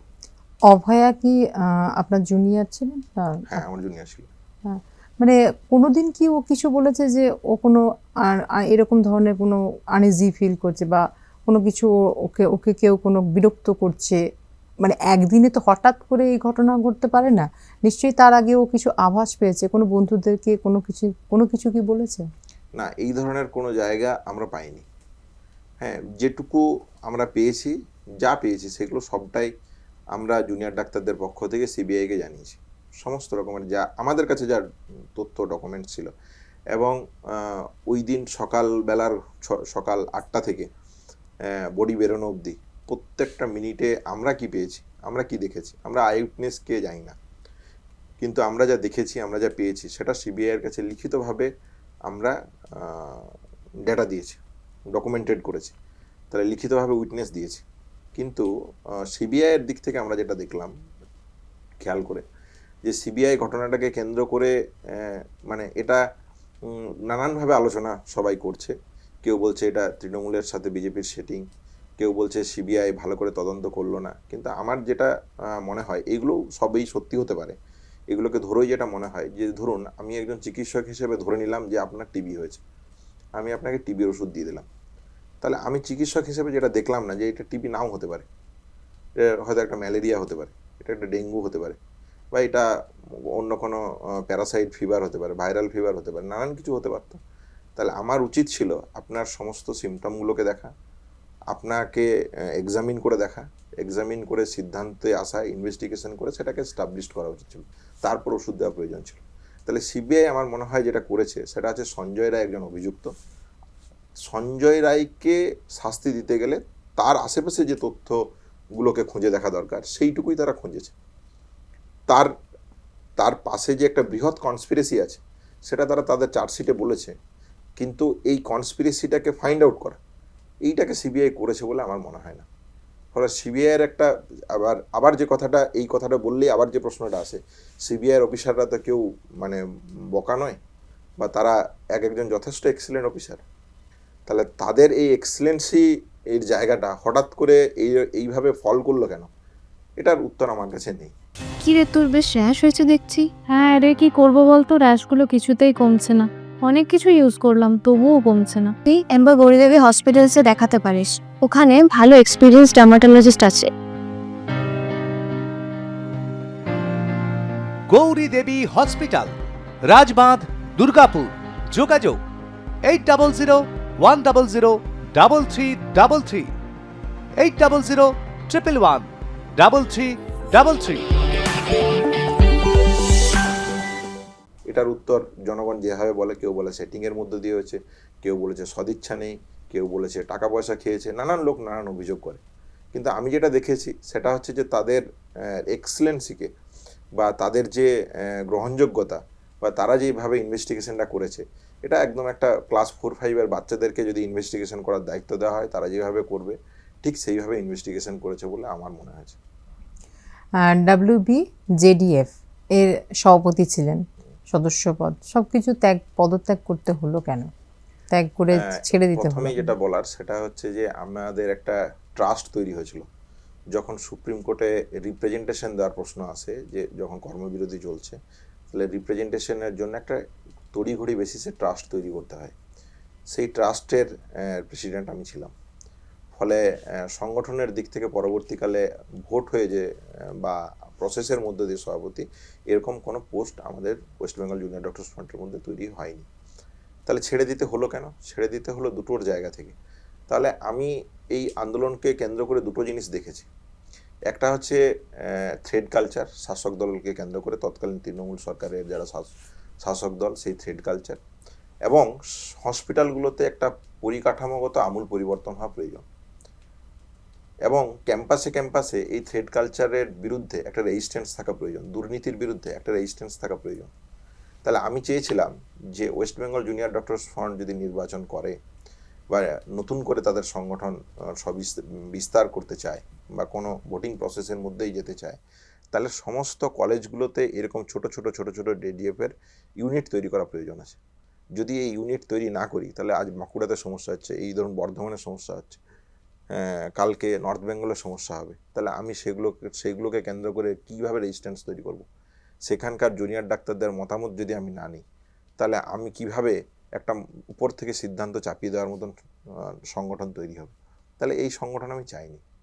আবার দেখা গেল যে একটা এমন বডি তৈরি করতে চাইছে যেটা আমাদের যে ট্রাস্টের যে রেগুলেশন আছে সেই ট্রাস্টের রেগুলেশনের সাথে মিলছে না। তাহলে শাসক দল যদি এই ঘটনাকে কেন্দ্র করে আমাদের উপর নানান অত্যাচার নামিয়ে আনতে চায়, তাতে এই যে ফোরাম বা এই যে মহৎ উদ্দেশ্য নিয়ে এগোতে চাইছো সেটাই এক সোনার পাথরবাটি হয়ে থেকে যাবে। তাহলে এই দায়ভার আমি নিতে চাইনি, কারণ এইটা একটা অগণতান্ত্রিক প্রসেসের মধ্যে চুজ হচ্ছিল। তাহলে আমরা গণতান্ত্রিক পরিসরের কথা বলছি, আমরা থ্রেড কালচারের বিরুদ্ধে লড়াই করার কথা বলছি, আমরা স্বাস্থ্য দুর্নীতির বিরুদ্ধে লড়াই করার কথা বলছি, আমরা সমস্ত স্টুডেন্টদেরকে বলছি তোমাদেরকে একটা গণতান্ত্রিক প্ল্যাটফর্ম দেব, আর আমরা যেভাবে নির্বাচন করছি সেটা আমরা মুষ্টিমেয় কিছু জুনিয়র ডাক্তার এক জায়গায় হয়ে সিদ্ধান্ত নিয়ে নিলাম, এটা কখনোই একটা ডেমোক্রেটিক প্রসেস হতে পারে না। তাহলে সেই জায়গা থেকেই এই জেডিএফ থেকে বেরিয়ে আসা। স্বাভাবিকভাবেই জেডিএফের যারা আমার জুনিয়র ডাক্তারে আমার কলিগ ছিল, সহকর্মী ছিল, আন্দোলনের সহযোদ্ধা ছিল, তাদের প্রতি এখনও আমার সহানুভূতির জায়গা, তাদের পাশে থাকার জায়গা সবসময়ই আছে। বহুবার বিভিন্ন সময় তাদের সাথে বিভিন্ন আন্দোলনের মধ্যে দিয়ে ফোনে কথাও হয়েছে, কিন্তু তাদের প্রতি আমার ব্যক্তিগত বিদ্বেষ নেই। কিন্তু এই প্রসেসটা যদি আমি যদি অন করতাম, তাহলে আমি মনে করতাম যে একটা অগণতান্ত্রিক প্ল্যাটফর্ম তৈরি হতো। সেটা আমি চাইনি, তাই সরে আসা। মমতা সরকারের আমলে স্বাস্থ্য ব্যবস্থা কেমন ছিল? স্বাস্থ্য ব্যবস্থার যদি তুলনা করতে হয়, তাহলে সেই অতীতের সরকারের সাথে তুলনা করতে হয়, যে আগে কেমন ছিল এখন কেমন, আবার তৃণমূল সরকারে কেমন, বিজেপি সরকারে কেমন, তাহলে একটা টেমপ্লেট চলে আসে। তাহলে সেই টেমপ্লেটটাকে ধরে যদি বলতে হয়, তাহলে স্বাভাবিকভাবেই কিছু জায়গায় কিছু ওষুধ পাওয়া, কিছু ইনফ্রাস্ট্রাকচারগত ডেভেলপমেন্ট এগুলো হয়েছিল। স্বাস্থ্যসাথীর কার্ডের মধ্যে স্বাস্থ্যসাথীর যে প্রকল্প, সেই প্রকল্পের নানান সমালোচনার জায়গা আছে, এবং সমালোচনার জায়গাটাই মূলত মুখ্য। কিন্তু তারপরেও কিছু পরিষেবার মধ্য দিয়ে অসংখ্য সাধারণ মানুষ কিন্তু এর সুফল পেয়েছে। হ্যাঁ, কিছু কিছু জায়গায় কিছু মানে দামের জায়গা যেটা ছিল, সেই জায়গাটা খুবই এফেক্টিভ ছিল, এবং এফেক্টিভের ফলে অনেক সাধারণ মানুষ এর সুযোগ পেয়েছেন। তাহলে এই জায়গাগুলো আমরা দেখেছি। কিন্তু আমরা যেটা দেখেছিলাম সেটা হচ্ছে এই স্বাস্থ্যকে কেন্দ্র করে যে দুর্নীতির জায়গা তৈরি হয়েছিল, সেই দুর্নীতির জায়গা থেকে ডেভেলপমেন্টের জায়গাতে একটা প্রচণ্ড গ্যাপ তৈরি হলো। এবং এই দুর্নীতি যখন আশ্রয় নিল, তখন টিচারদের, পিজিটিদের এদের মতামত নেওয়া, আমার এইচওডির কি প্রয়োজন আছে হসপিটালে, সেই এইচওডি যখন সেটা বলতে যাচ্ছেন, বা টিচাররা যখন বলতে যাচ্ছেন, বিভিন্ন ডিপার্টমেন্টের এইচওডি টিচাররা যখন বলতে যাচ্ছেন, তখন দেখা যাচ্ছে যে তারা সেটাকে ম্যাচ করছে, যে তাদের দুর্নীতির সাথে এই ইনস্ট্রুমেন্টটা বা এই ইনফ্রাস্ট্রাকচারটা যায় কি যায় না। তাহলে সেইটাকে কেন্দ্র করে তারা তাদের পলিসি নির্ধারণ করছে।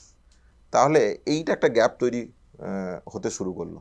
এই গ্যাপটার জায়গা থেকে স্বাস্থ্য ব্যবস্থাতে ডেভেলপমেন্টের যে জায়গাটা শুরু হয়েছিল, সেই জায়গাটা একটা অর্থে বন্ধ হয়ে গেল, মানে স্তব্ধ হয়ে গেল। এইটা হচ্ছে অন্তরায়ের জায়গা। হ্যাঁ, এবং এই দুর্নীতির ফলে আমরা স্যালাইনের ঘটনা দেখলাম, আমরা বিভিন্ন রোগী মৃত্যুর ঘটনা দেখতে শুরু করলাম। তাহলে এই দুর্নীতির একের পর এক মানে কালো দিক দেখা গেল হসপিটাল ক্যাম্পাসগুলোতে। তাহলে স্বাভাবিকভাবেই টিচাররা তখন আর দায়িত্ব নিতে চাইলেন না, তারা সরে আসতে শুরু করলেন, বা অ্যাভয়েড করতে শুরু করলেন, বা চাকরির জন্য যেটুকু করার সেটুকু করতে শুরু করলেন। তাহলে এর মধ্য দিয়ে তো একটা পরিষেবার চিত্র, সামগ্রিক পরিষেবাতে যে স্বাস্থ্যকর্মীদের ইনভলভমেন্টের জায়গা, এইটা পাওয়া যায় না। দেখা গেল যে শাসক দল জোর করে থ্রেড কালচার দিয়ে, হ্যাঁ, ছাত্রদের মধ্যে, নার্সিং স্টুডেন্টদের মধ্যে, প্যারামেডিক্যাল পড়ুয়াদের মধ্যে যে জায়গাগুলো তৈরি করতে থাকলো, এমবিবিএস ছাত্রদের মধ্যে যে সমস্যাগুলো তৈরি করতে থাকলো, র্যাগিংয়ের মতন ঘটনা ঘটতে থাকলো, তোলাবাজির মতন, যেখানে আশিস পান্ডে গ্রেপ্তার হলো। তাহলে এই রকমের জায়গাগুলো যখন ওপেন হয়ে গেল, তখন দেখা গেল যে ছাত্র সমাজের দিক থেকে স্বাস্থ্য ব্যবস্থাটা ভেঙে পড়ার দিকে প্রায় চলে গেল। তাহলে এর আমূল পরিবর্তন জায়গা হওয়া প্রয়োজন বলে আমরা মনে করেছিলাম। সেই জন্য আমরা সুনির্দিষ্ট দাবিও রেখেছিলাম। সেই কি কি দাবি রাখা হয়েছিল? তাহলে আমরা যে দাবিগুলো রেখেছিলাম, যে একটা 24 আওয়ার মনিটর রেফারাল সিস্টেম হওয়া উচিত। যে ধরুন একটা ঝাড়গ্রামের মতন জায়গায় বা কোচবিহারের মতন জায়গাতে হয়তো কারো চেস্ট পেন হচ্ছে, তাহলে তার একটা কার্ডিওলজিতে ইমিডিয়েটলি থ্রম্বোলাইসিস করতে হবে, বা যদি সময়ের মধ্যে আসে তাহলে এনজিওপ্লাস্টি করতে হবে।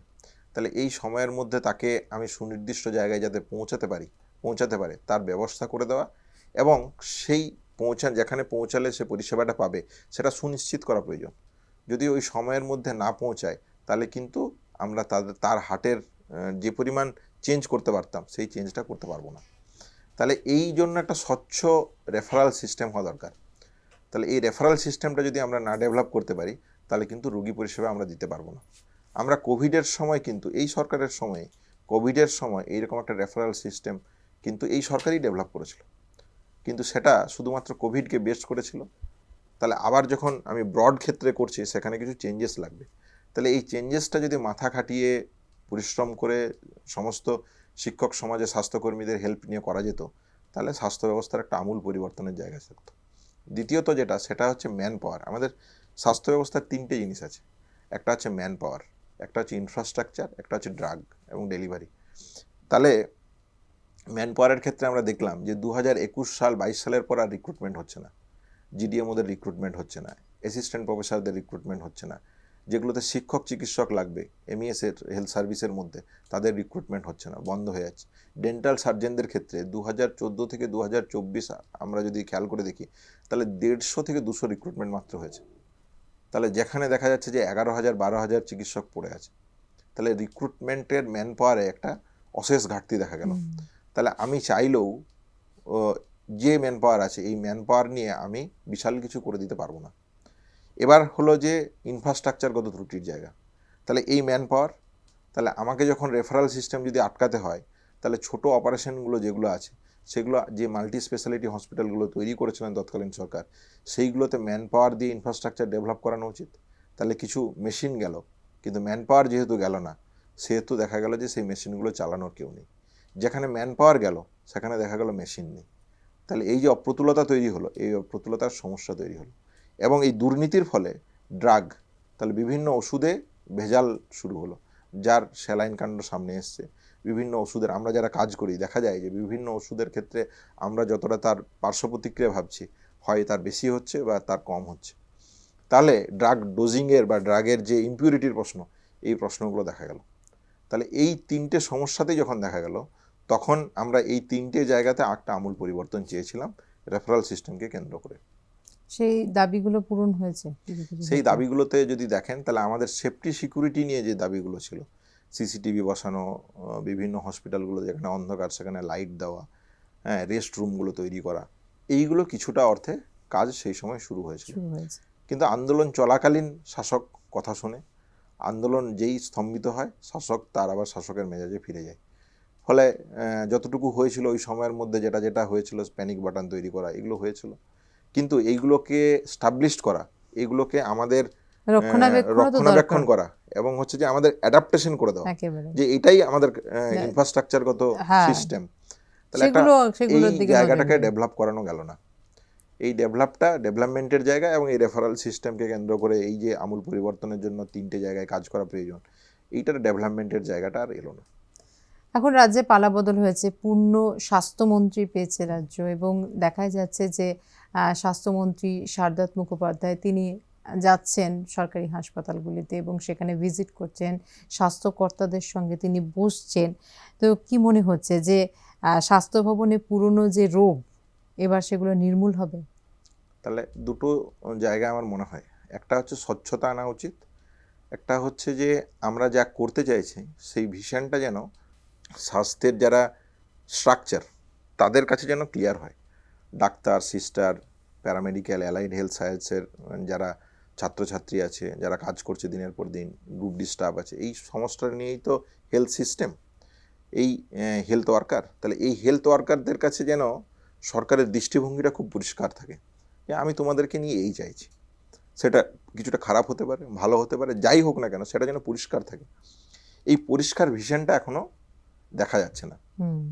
তাহলে শারদবাবু আন্দোলনের মানুষ, আমাদের স্বাস্থ্যমন্ত্রী, যিনি আন্দোলনের মধ্য দিয়ে বিভিন্ন সময় বিভিন্ন সংগঠনের মধ্য দিয়ে গণ আন্দোলন করেছেন, তাহলে তিনি স্বাস্থ্য ব্যবস্থা সম্পর্কে ওয়াকিবহাল, স্বাস্থ্য ব্যবস্থার দাবি দাবা সম্পর্কে ওয়াকিবহাল। তাহলে আমরা রিসেন্টলি সিনিয়র রেসিডেন্টদের পোস্টিং নিয়ে একটা মিটিং তার সাথে করেছিলাম, কিন্তু দেখা গেল এই মিটিং হওয়ার পর প্রায় 12 দিন 14 দিন অতিবাহিত হলো, কিন্তু এখনও সেই নিয়ে সুনির্দিষ্ট কোনো পদক্ষেপ আমরা দেখতে পেলাম না। তাহলে এই সমস্যাগুলোকে সমাধান করা, মতামত নিলেন, কিন্তু সমাধান করা জরুরি। যদি সমাধানে আরও সমস্যা হচ্ছে তাহলে আবার আলাপ আলোচনা হতে পারে, কিন্তু সমাধান যদি না হয় তাহলে কনফিডেন্সটা আসে না। তাহলে আপনি যে কাজের মানুষ বা আপনার কাছ থেকে আলোচনার মাধ্যমে আমরা কিছু পাবো, হ্যাঁ, বা আমাদের দাবি দাওয়াটা একটা ফলপ্রসূ হবে কিছু, এইটা তো থাকে না। তাহলে আগের সরকারের মতোই না হলে দাঁড়িয়ে যায়। আবার তিনি বিভিন্ন হসপিটালে যাচ্ছেন, ক্যাম্পাসে যাচ্ছেন, দেখছেন, এই দেখাটা খুবই জরুরি। কিন্তু এই দেখার সাথে সাথে এই যে ইনফ্রাস্ট্রাকচারগত ডেভেলপমেন্ট, ম্যান পাওয়ারগত, তাহলে রিক্রুটমেন্ট করতে হবে। তাহলে রিক্রুটমেন্ট করতে হলে সেই নোটিশগুলো দিতে হবে। তাহলে তিনি বলছেন যে ওবিসি সংক্রান্ত জটিলতার জায়গার জন্য আটকে আছে এবং অতি দ্রুত এই সমস্যার সমাধান নাকি হয়েও যাবে, সে কথাও তিনি বলেছেন। তাহলে এই সমস্যাগুলো যদি মিটে, যদি এই ম্যান পাওয়ারকে আমরা সচল করতে পারি, ইনফ্রাস্ট্রাকচারগত ডেভেলপমেন্ট করতে পারি, এবং ড্রাগ ইকুইপমেন্ট যেগুলো আছে সেগুলোর যদি একটা ঠিকঠাক জায়গায় আমরা ডেভেলপ করতে পারি, তাহলেই স্বাস্থ্য ব্যবস্থার আমূল পরিবর্তন হবে।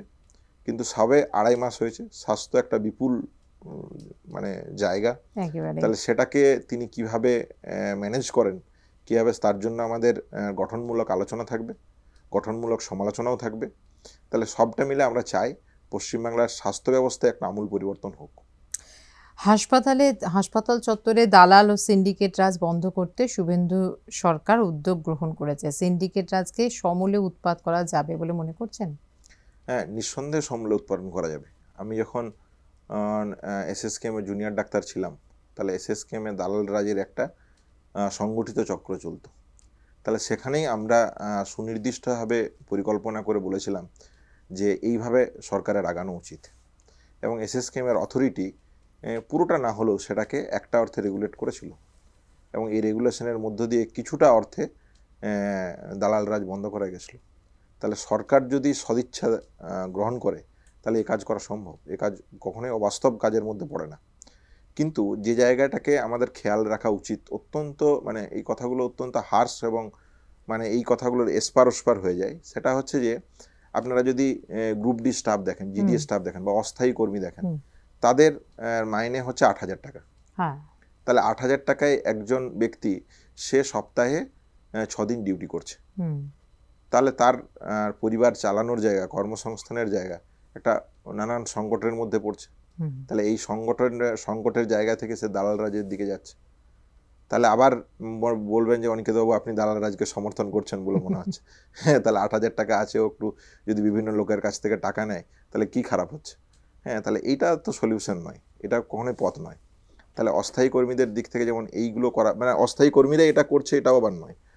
তাহলে হচ্ছে যে এইগুলোতে সরকারের মানবিক হওয়া প্রয়োজন। মানে বেতন বৃদ্ধির দিকে বা যে ভাতা দেওয়া হয়, যে ভাতা বৃদ্ধি, তাহলে এইখানে একটা মানুষের পরিবার চালানোর জন্য কি প্রয়োজন, কতটা প্রয়োজন, হ্যাঁ, মানে সে যাতে বিপথে না যায়, তাহলে সেইটা এস্টাবলিশ করা। এরপরেও সে বিপথে যেতে পারে, এরপথেও ধরুন আমি তাকে 1 লাখ টাকা মাইনে দিলাম, সে তো অতি লোভ হয়ে যাবে, তাহলে সে যে করবে না এটা তো নয়। তাহলে এইখানে হচ্ছে প্রশাসনের ভূমিকা। কিন্তু তাহলে প্রশাসন এইগুলোকে তারপর কঠোর হাতে দমন করছে কি করছে না। তাহলে এইটা দুটো প্যারালালি জায়গা আছে। একটা হচ্ছে যে তার যে অভিযোগের জায়গা আছে সেটাকে দেখা, এবং তারপর প্রশাসনের একটা ভূমিকা আছে, প্রিন্সিপাল, এমএসভিপি, আমাদের অ্যাসিস্ট্যান্ট সুপার যারা আছেন, এবং স্বাস্থ্য ভবন এত বড় একটা সিস্টেম চলছে, তাহলে তাদের এইখানে নজরদারির প্রয়োজন আছে। তাহলে শুধুমাত্র মানে এটা দিয়েই সমস্যার সমাধান হবে তা নয়, কিন্তু এইটার পাশাপাশি প্রশাসনের নজরদারি যদি না থাকে তাহলে সেই একই জিনিস তৈরি হবে। তৃণমূল জামানায় বছরের পর বছর অভিষেক বন্দ্যোপাধ্যায় নামে চলত সেবাশ্রয়, বেআইনি ও বিপজ্জনক স্বাস্থ্য শিবির, যা কিনা রাজ্যে পালাবদলের পরে এখন জানা যাচ্ছে। তাহলে সেই সময় স্বাস্থ্য ভবনের শীর্ষ কর্তারা কি সব জেনেও চোখ বন্ধ করেছিলেন? তাহলে যেটা বলার, প্রথম যে কথাটা আমরা যখন সেবাশ্রয় শুরু হয়ে বলেছিলাম যে সরকারি যে স্বাস্থ্য ব্যবস্থা, এর প্যারালাল মডেল কখনোই মেডিকেল ক্যাম্প বা হেলথ চেক আপ ক্যাম্প, আপনি যে স্টেজেই নিয়ে যান না কেন, তার পরিপূরক কখনোই হতে পারে না। কারণ একটা হসপিটাল গড়ে ওঠে একটা পরিপূরক সবাইকে কেন্দ্র করে। আমার মেডিসিনের একটা পেশেন্ট, তাকে আমার কার্ডিওলজির কিছু অ্যাডভাইস লাগবে, নিউরোলজির কিছু অ্যাডভাইস লাগবে, কিছু ডার্মাটোলজির অ্যাডভাইস লাগবে। তাহলে একটা কমপ্লিট হেলথ কেয়ার তার জন্য একটা হাসপাতাল। তাহলে এইটা কখনোই মেডিকেল ক্যাম্প করে বা প্যারালাল কোনো প্রতিষ্ঠান তৈরি করে করা সম্ভব নয়। তাহলে এইটা একটা অবৈজ্ঞানিক প্রসেস প্রথমত। দ্বিতীয় কথা, যে দুর্নীতির প্রশ্নগুলো আসছে এবং দেখা যাচ্ছে যে একজনের পা কেটে বাদ দিতে হয়েছে, তাহলে স্বাভাবিকভাবেই এই ধরনের ক্যাম্পগুলোতে যদি আমরা করি, তাহলে স্বাভাবিকভাবেই এই ধরনের ক্যাম্প থেকে এই ধরনের অসঙ্গতিই বেরিয়ে আসবে। আপনি যে প্রশ্ন করেছেন স্বাস্থ্য ভবনের ভূমিকা নিয়ে, এইটাকে বিশদে বলা প্রয়োজন আছে। তাহলে বিশদে বলা প্রয়োজন কেন?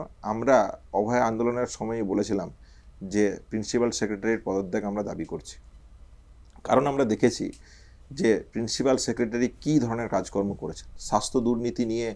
মানে এই যে স্বাস্থ্য দুর্নীতির বিপুল অভিযোগ আসছে, এই সময় তো প্রিন্সিপাল সেক্রেটারি ছিলেন নারায়ণ স্বরূপ নিগম, এখনও সেই প্রিন্সিপাল সেক্রেটারি নারায়ণ স্বরূপ নিগম। তাহলে পরিবর্তনটা আসছে কোথায়? তাহলে সরকার কি এই প্রিন্সিপাল সেক্রেটারির কাঁধের উপরেই ভর করে এগোতে চাইছে? তাহলে প্রশাসনকে আপনি যদি স্বচ্ছতা না করতে পারেন, অ্যাকাউন্টেবিলিটির জায়গাতে না আনতে পারেন, তাহলে তো কখনোই সম্ভব নয়। যেমন ধরুন স্বাস্থ্য দুর্নীতির মামলাতে সন্দীপ ঘোষ জেলে আছেন, সেখানে অ্যাসিস্ট্যান্ট সুপার ছিলেন আক্তার আলী সাহেব, তিনি জেলে আছেন, এবং যারা ভেন্ডার, যারা দুর্নীতির সাথে যুক্ত ছিল তাদেরকে অ্যারেস্ট করেছে, সিবিআই অ্যারেস্ট করেছে, ইডিও অ্যারেস্ট করেছে। তাহলে আপনি ভেবে বলুন, একজন প্রিন্সিপাল, একজন অ্যাসিস্ট্যান্ট সুপার, তারা হসপিটালের ভিতরে দুর্নীতির রাজ চালিয়ে যাচ্ছেন, অথচ স্বাস্থ্য ভবনের কেউ কিছু জানতে পারছে না, কেউ কিছু বুঝতে পারছে না, এটা সম্ভব? তাহলে হসপিটাল তার নিজস্ব ক্যাপাসিটিতে কিছু জিনিস কিনতে পারে, তার টাকার অ্যামাউন্ট ফিক্সড, এই টাকার বাইরে সে কিনতে পারে না কিন্তু। তাহলে এই টাকার বাইরে তাকে কিছু ওষুধ কিনতে গেলে, কিছু ইকুইপমেন্ট কিনতে গেলে স্বাস্থ্য ভবনের মুখাপেক্ষী হতে হচ্ছে। তাহলে স্বাভাবিকভাবে এখানে স্বাস্থ্য ভবনের কর্তা ব্যক্তিরা ইনভলভ নয়, এটা কীভাবে বলা সম্ভব? তাহলে স্বাস্থ্য দুর্নীতির মামলাতে সিবিআই এবং ইডি এখনও তো স্বাস্থ্য ভবনের কাউকেই খুঁজে পেলেন না, তারা আরজি করার ওই চৌহদ্দির মধ্যেই ঘুরে বেড়াচ্ছে। তাহলে তৎকালীন প্রিন্সিপাল সন্দীপ ঘোষ এবং তার ভেন্ডাররা এখনও অবধি দুর্নীতির দায়ে অভিযুক্ত হয়েছেন, চার্জশিট তাদের বিরুদ্ধে দেওয়া হয়েছে। তাহলে সিবিআইয়ের ইডির হাত স্বাস্থ্য ভবন অবধি পৌঁছাক, তাহলে এই হাত তো স্বাস্থ্য ভবন পৌঁছাচ্ছে না, তার আগেই কোথাও কেউ কেটে দিচ্ছে। তাহলে কীভাবে আপনারা এখনও কীভাবে বলা সম্ভব যে একটা দুর্নীতিমুক্ত আমরা প্রশাসন দেখতে পাবো? তাহলে আশা রাখবো দুর্নীতিমুক্ত প্রশাসন আমরা পাবো। 2208 জন বিধায়ক নিয়ে নতুন সরকার ক্ষমতায় এসেছে, তাহলে মানুষ তাদেরকে বিপুল সমর্থন দিয়েছে, জনসমর্থনের ভিত্তিতে এসছে। তাহলে এই জনসমর্থনের মর্যাদা নিশ্চয়ই সরকার রাখবে, এই প্রত্যাশা আমরা একজন চিকিৎসক হিসেবে করতে পারি। কোভিডের সময় থেকে স্বাস্থ্য ভবনের বিরুদ্ধে ভুরি ভুরি অভিযোগ, যেসব স্বাস্থ্যকর্তা কার্যত চোখে ঠুলি বেঁধে রেখেছিলেন তারাই এখন এই সেবাশ্রয় কাণ্ডের তদন্ত কমিটি গঠন করেছে। এই তদন্ত কমিটির উপর কি ভরসা রাখা যায়? না, তদন্ত কমিটির উপর ভরসা রাখা সত্যি মুশকিল, কারণ এই কর্তা ব্যক্তিরাই তো সমস্ত কিছু নীতি নির্ধারণ করে। কিন্তু আবার নতুন স্বাস্থ্যমন্ত্রী এসছেন, মানে যদি বলতে হয়, এটা স্বাস্থ্য ভবনে যখন এই সময় গিয়েছিলাম তখন একজন স্টাফ তিনি ব্যঙ্গ করে বলছেন যে স্বাস্থ্য ভবনটা আগে যা ছিল তাই আছে, আমরা নতুন একটা স্বাস্থ্যমন্ত্রী পেয়েছি, এইটা বাদ দিয়ে যেটা ছিল সেটা সবটাই একই আছে। তাহলে স্বাস্থ্যমন্ত্রীর উপর ভরসা তিনি রাখছেন এখনও, আবার তিনি অতীতের জায়গাটাকেও দেখিয়ে দিচ্ছেন। ফলে এই কথাটার মধ্য দিয়েই পরিষ্কারভাবে স্পষ্ট যে যা স্বাস্থ্য ভবন ছিল সেই স্বাস্থ্য ভবনেই আছে, শুধু আমরা এক্সট্রা পেয়েছি একটা স্বাস্থ্যমন্ত্রী। তাহলে যদি স্বাস্থ্যমন্ত্রী সদিচ্ছা দেখান, স্বাস্থ্যমন্ত্রী একা হাতে যদি পুরোটাকে আয়ত্ত করতে পারেন, হ্যাঁ, নতুন করে একটা দুর্নীতিমুক্ত প্রশাসনের দিকে এগিয়ে যেতে পারেন, তাহলে সবই সম্ভব। তাহলে সদিচ্ছা কতটা আছে, সবে 2.5 মাস হয়েছে, আরও সময় দেওয়া প্রয়োজন, আরও সময় নেওয়াও প্রয়োজন, বিপুল স্বাস্থ্য ব্যবস্থার একটা ভার। কিন্তু এখনও অবধি যেভাবে এগোচ্ছে তাতে পজিটিভ পাওয়া হচ্ছে যে স্বাস্থ্যমন্ত্রীর বিভিন্ন জায়গায় যাতায়াত করা আসা, কিন্তু কথায় এবং কাজে যদিও সময়টা খুব অল্প, কথায় কাজে এখনও আমরা মিল খুঁজে পাচ্ছি না। সেটা এই স্বাস্থ্য ভবনের যিনি মানে স্টাফ যে কথাটা বলছিলেন এই কথাটার মধ্য দিয়ে স্পষ্ট। কোভিড আমলে ফাইল লোপাটের অভিযোগ রয়েছে। পিপিই কিট, মাস্ক ও অন্যান্য চিকিৎসা সরঞ্জাম কেনার ক্ষেত্রে কোটি কোটি টাকা দুর্নীতির হয়েছে বলে অভিযোগ। সেই সব ফাইল নাকি উপরতলার নির্দেশে স্বাস্থ্য ভবন থেকে ধামাচাপা দেওয়া হয়। স্বাস্থ্য ভবনের ভূমিকা তো এই ক্ষেত্রে স্বাস্থ্য ভবন মানে আগের যে মানে সরকার সবকিছু ছিল প্রশ্নের ঊর্ধ্বে বলে মনে করছেন? না, প্রশ্নের ঊর্ধ্বে কি করে বলা যায়, মানে আগের সরকারের সময়ও স্বাস্থ্য ভবন সেই সরকারের বদান্যতাই চলেছে। তাহলে এখন নতুন স্বাস্থ্যমন্ত্রী এসছেন, হ্যাঁ, নতুন সরকার এসেছে, সেই সরকারের এই দুর্নীতির বিরুদ্ধে তারা কতটা টলারেন্স দেখাতে পারেন, এই আমরা তো আশা করব জিরো টলারেন্স রাখবেন। এই জিরো টলারেন্স যদি রাখতে পারে তাহলে সত্যিকারের একটা নতুন দুর্নীতিমুক্ত স্বাস্থ্য ব্যবস্থা আমরা দেখতে পাবো। কিন্তু এই টলারেন্স যদি না রেখে সেই একই জুতোতে পা গলায়, তাহলে আবার সেই যা ছিল তাই থাকবে। তাহলে স্বাভাবিকভাবেই স্বাস্থ্য ব্যবস্থাকে যখন কেন্দ্র করে এটাও সরকারের মনে রাখা উচিত যে এই স্বাস্থ্য দুর্নীতি, থ্রেড কালচার, অভয়ার ঘটনায় একটা পালাবদলের চাবিকাঠি হয়ে উঠেছিল এবং হয়েওছে কিছুটা। মানে আরজিকর আন্দোলন তো মানুষকে তৃণমূলের বিরুদ্ধে ঘৃণা করতে শিখিয়েছে এবং আরজিকর আন্দোলন একটা সাহসও জুগিয়েছে যে অন্যায়ের বিরুদ্ধে প্রতিবাদ করা উচিত, গ্রামে, পাড়ায়, মহল্লায়, বিভিন্ন জায়গাতে।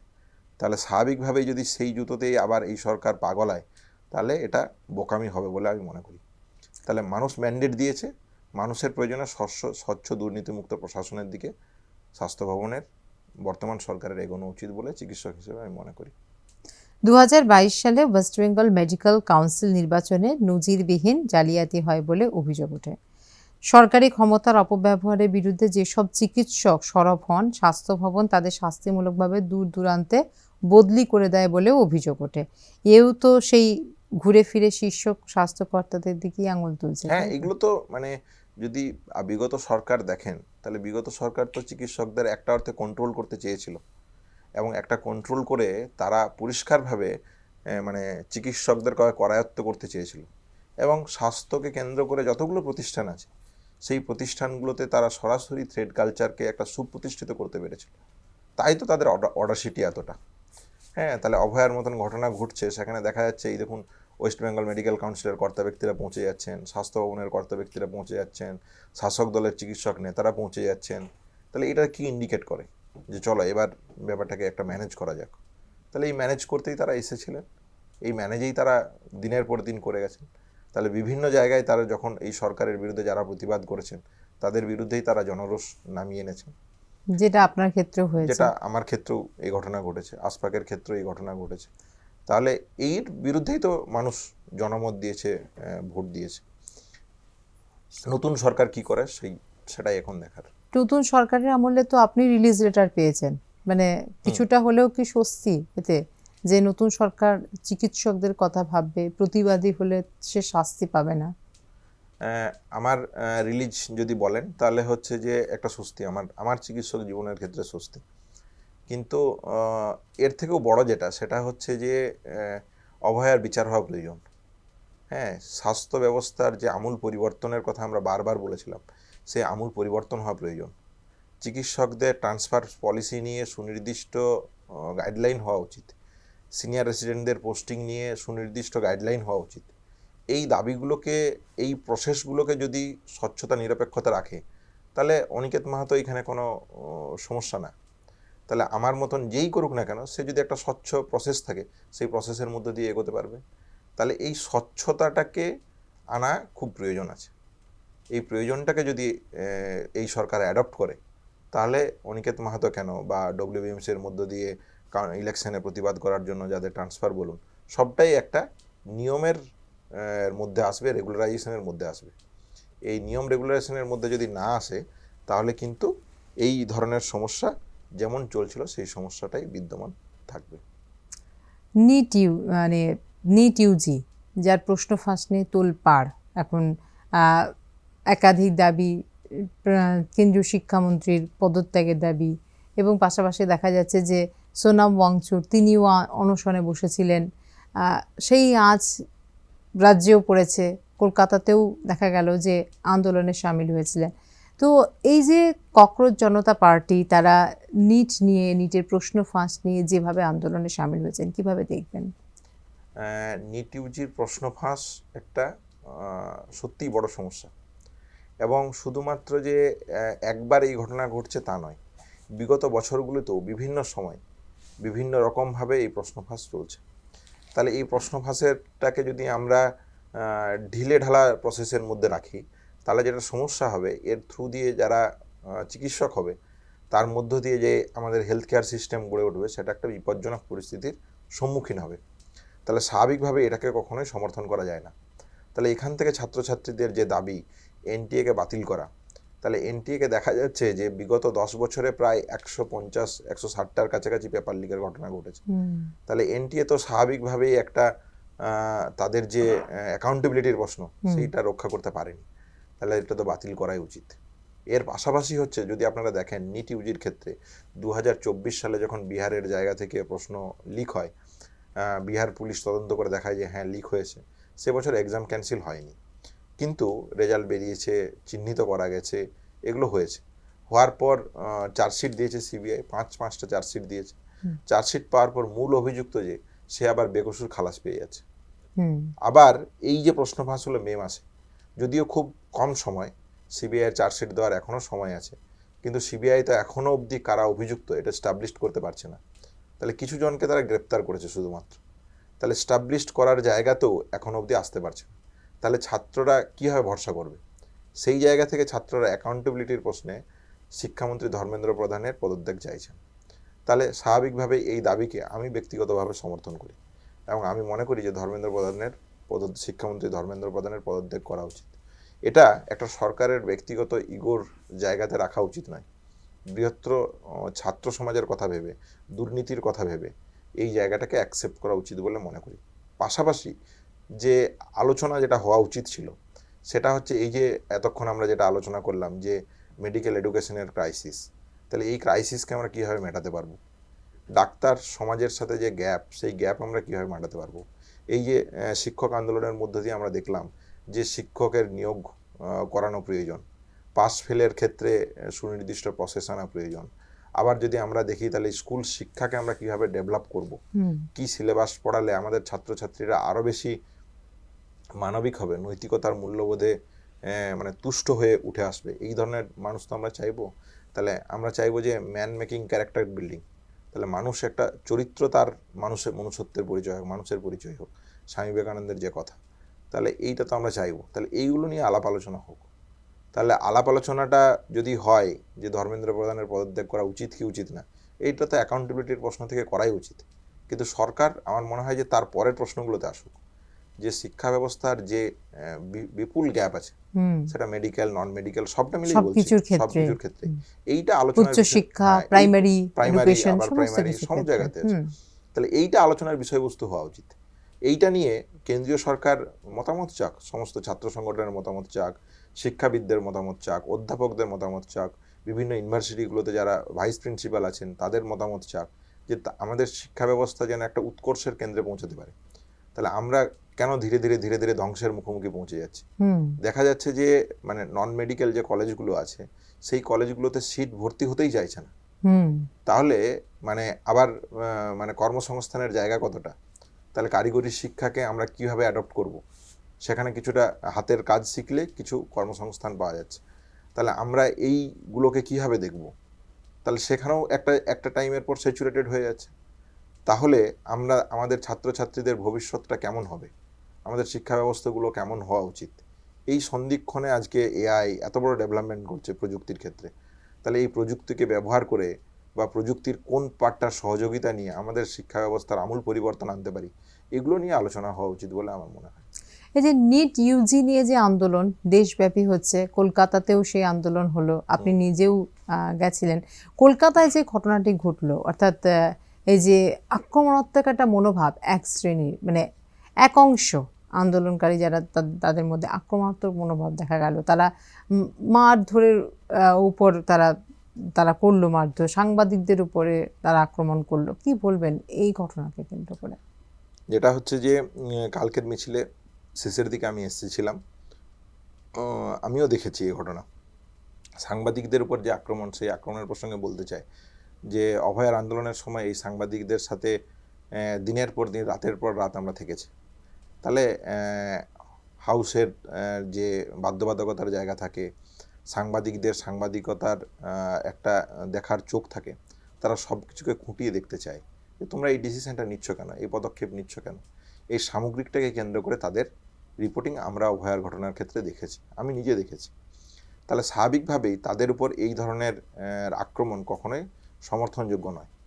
এবং আমরা কালকে মিছিলে এই ঘটনাও দেখলাম যে যেমন একটা বিশৃঙ্খলার সৃষ্টি করা, তাদেরকে হ্যারাস করার জায়গা ছিল, এমন কিছু জায়গায় গায়ে হাত তোলার ছবি আমরা দেখেছি। তাহলে এইগুলো যেমন একটা দিক, আবার একটা দিক থেকে আমরা দেখলাম যে ছাত্ররাই মানববন্ধন তৈরি করছে যে আপনি আপনার রিপোর্টিং করুন। তারা গায়ে হাতটাকে আটকানোর চেষ্টা করছে, সেখানে উদ্মুক্ত যে জনতা আছে তাদেরকে সাইড করে দেওয়ার চেষ্টা করছে।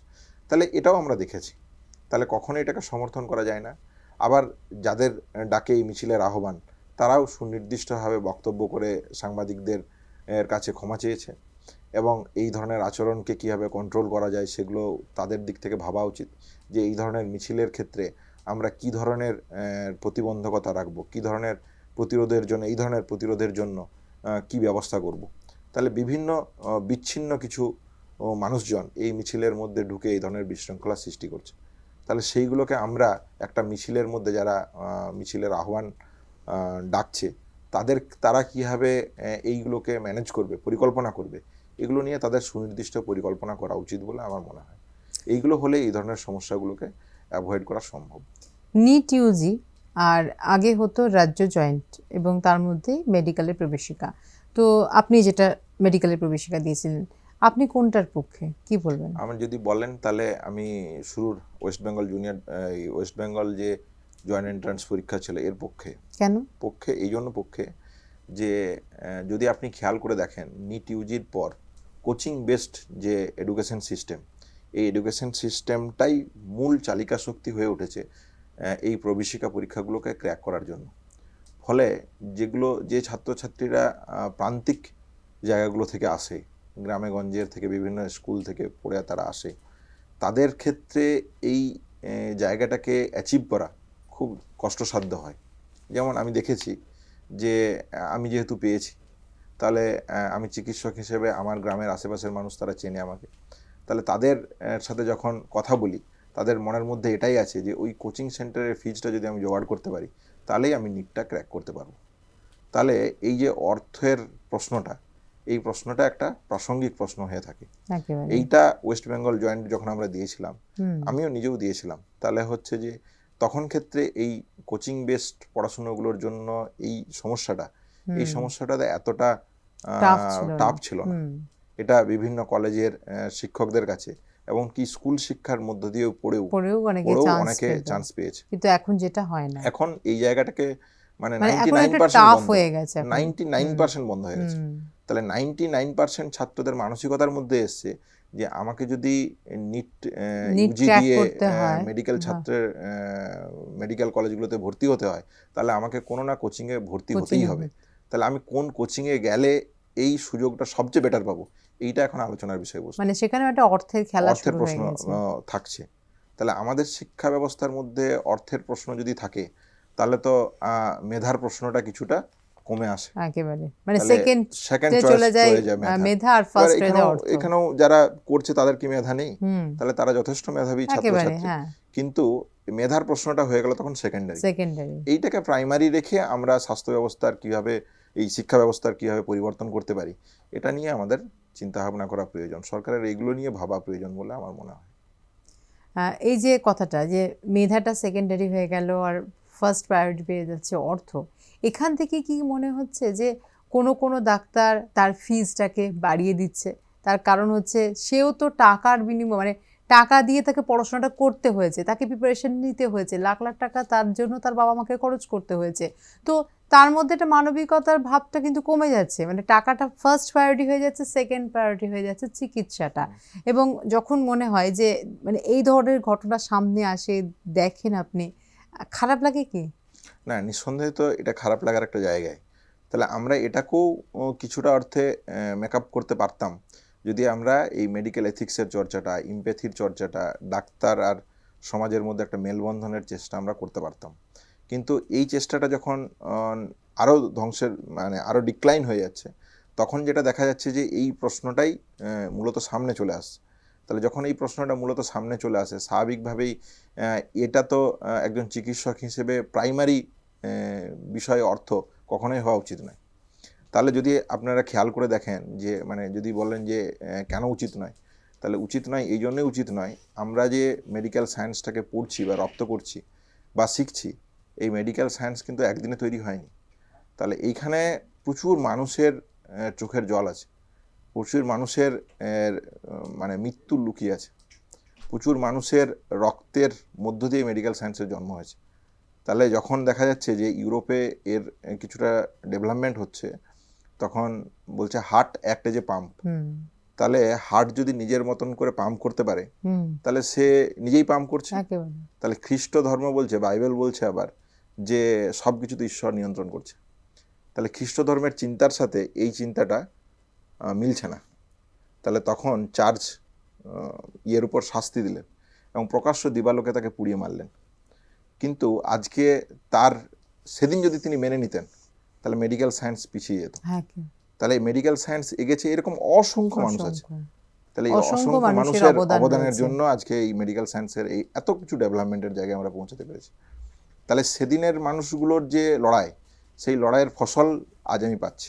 তাহলে আমি খসখস করে প্রেসক্রিপশন লিখতে পারি, তাহলে এই প্রেসক্রিপশনের মধ্য দিয়ে আমি টাকা অর্জন করতে পারি। কিন্তু এই প্রেসক্রিপশনের মধ্য দিয়ে অগণিত মানুষের অবদান আছে, সেই অবদানটাকে যদি আমরা ইনকর্পোরেট না করি তাহলে তো এই চিন্তাটাই প্রাইমারিলি আসে। তাহলে এইটা মানে মেডিকেল সায়েন্সের সামগ্রিক চিন্তার সাথে খাপ খায় না। কিন্তু আমাদের শিক্ষা ব্যবস্থা বা স্বাস্থ্য ব্যবস্থা যেভাবে এগোচ্ছে তার মধ্য দিয়ে এই চিন্তাগুলো আমাদের মধ্যে চলে আসছে। তাহলে এইখানেই হচ্ছে যে একটা মানে সত্যটাকে জানা যে আমাদের মেডিকেল সায়েন্সের ডেভেলপমেন্ট কিভাবে আমরা এলাম, কেন আমরা উত্তরসূরি, কার উত্তরসূরি, কিভাবে আমাদের কাজ করা উচিত, এই যে চিন্তাটা, এই চিন্তাটার সাথে একটা সংঘর্ষ হচ্ছে। তাহলে এই চিন্তাটা আমাদের এডুকেশন সিস্টেমের পার্ট নেই কিন্তু। তাহলে হার্বের লড়াই, লুই পাস্তুরের লড়াই, হ্যাঁ, বেন্টিংয়ের লড়াই, আন্দ্রে ভেসিলিয়াস ফাদার অফ অ্যানাটমির লড়াই, এই লড়াইগুলো আমাদের এডুকেশন সিস্টেমের পার্ট না। তাহলে পার্ট না সেহেতু এইগুলো সম্পর্কে যখন সমস্যায় পড়ছে ভাবতে গিয়ে কেউ জানছে না। তাহলে এইটাই যে প্রাইম, এটাই যে মূল চালিকা শক্তি, এইটাকে সামনে আনা প্রয়োজন।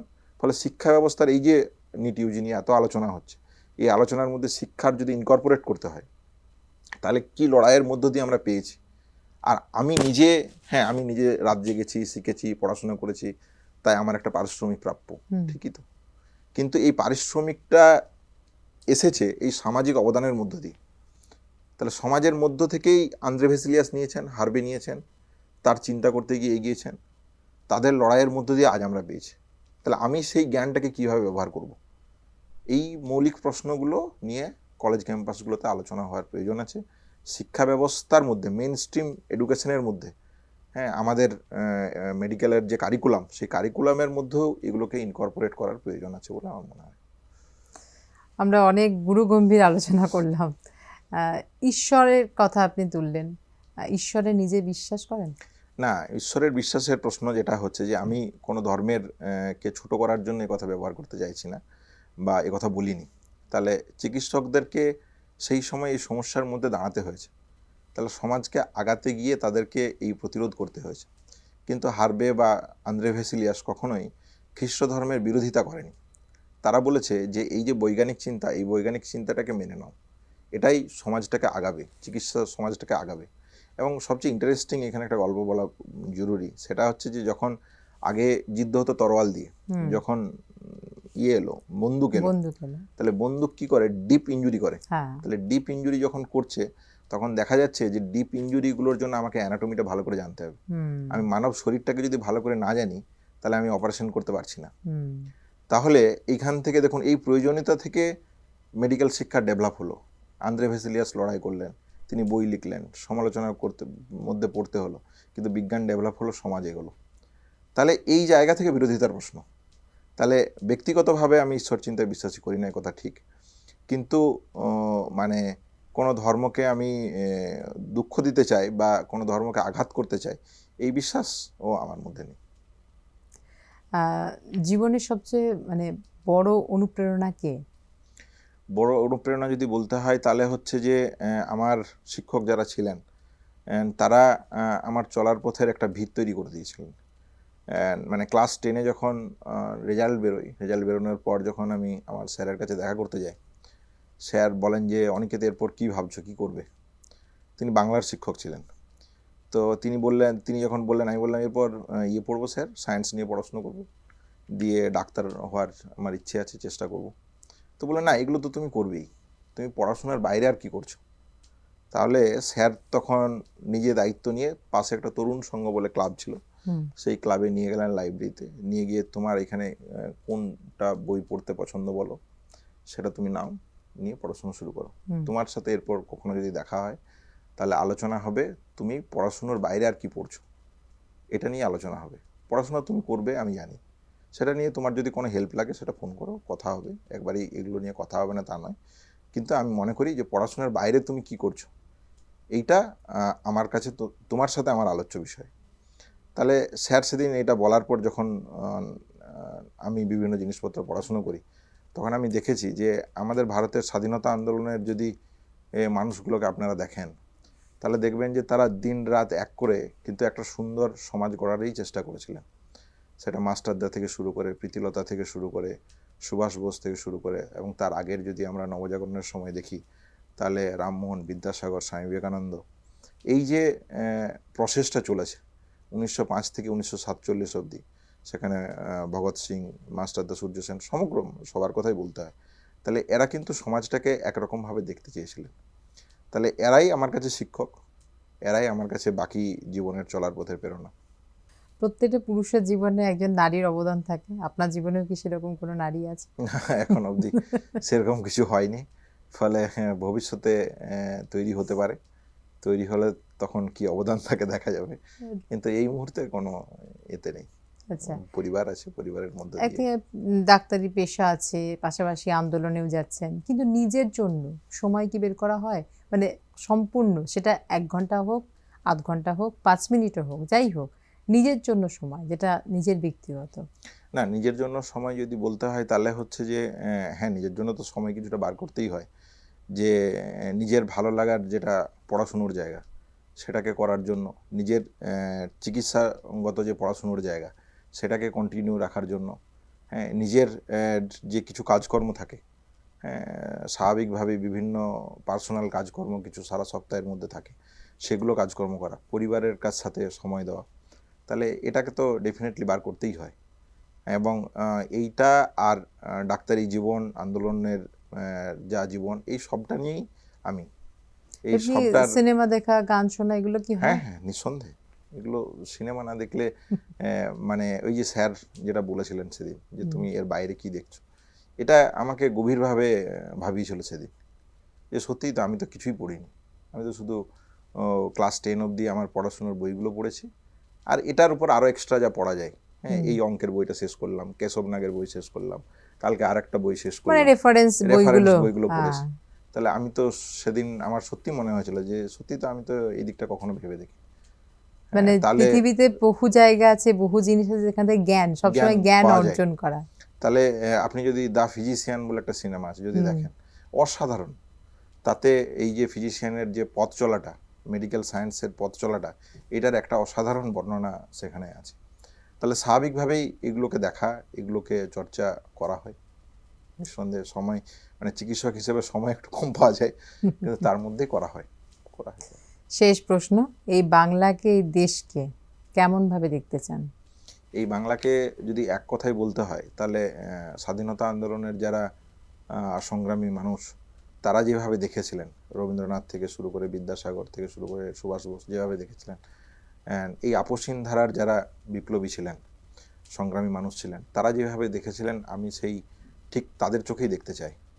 এবং তাদের চোখে দেখে যেটা এই সময়ের জন্য যেটা প্রয়োজন, তাদের থেকে শিক্ষা নেওয়া, সেই শিক্ষার নির্যাস, সেই নির্যাস যেন এই সমাজের মধ্যে থাকে, মূল্যবোধের জায়গা থাকে, নৈতিকতার জায়গা থাকে, সাম্প্রদায়িকতার সম্প্রীতি যেন থাকে। তাহলে এইটা যেমন একটা দিক। আবার হচ্ছে যে এই নির্যাসকে কেন্দ্র করে এখন কি প্রয়োজন, তাহলে এখন কর্মসংস্থানের জায়গায় কি প্রয়োজন, শিক্ষা আন্দোলনে কী হওয়া প্রয়োজন, আমাদের ডাক্তারদের কেমন হওয়া প্রয়োজন, এই নির্যাসটাকে নিয়ে বর্তমান সমাজে যা প্রয়োজন সেই অনুযায়ী কাজ করা প্রয়োজন বলে আমি মনে করি। অনেক ধন্যবাদ আপনাকে এখানে আসার জন্য এবং এতটা সময় আমাদের দেওয়ার জন্য। আমরা কথা বললাম ডাক্তার অনিকেত মাহাতোর সঙ্গে, তার সঙ্গে অবশ্যই আর.জি. কর নিয়ে কথা বললাম, সমাজ ব্যবস্থা নিয়ে কথা বললাম, শিক্ষা নিয়ে কথা বললাম, এবং তার যে প্রতিবাদী মুখ, সেই নিয়েও কিন্তু তার মনোভাব জানলাম। আপনাদের এই অনুষ্ঠান কেমন লাগলো অবশ্যই আমাদেরকে জানাবেন। কোনো মতামত থাকলে সেটাও কিন্তু আমাদের কমেন্টস করে জানাবেন।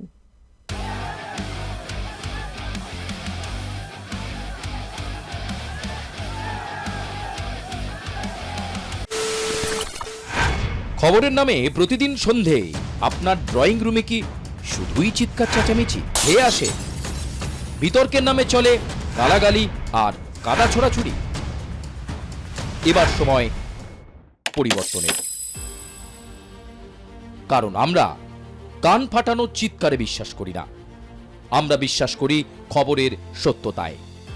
আমরা কোনো পক্ষের হয়ে গলা ফাটাই না, আমরা সাধারণ মানুষের হয়ে প্রশ্ন তুলি। চিৎকার নয়, শুধু খবর হবে যেখানে বিতর্ক আছে কিন্তু কুৎসিত ঝগড়া নেই। সঠিক তথ্য, বিশ্বস্ত খবর। নজর রাখুন আর প্লাস নিউজে।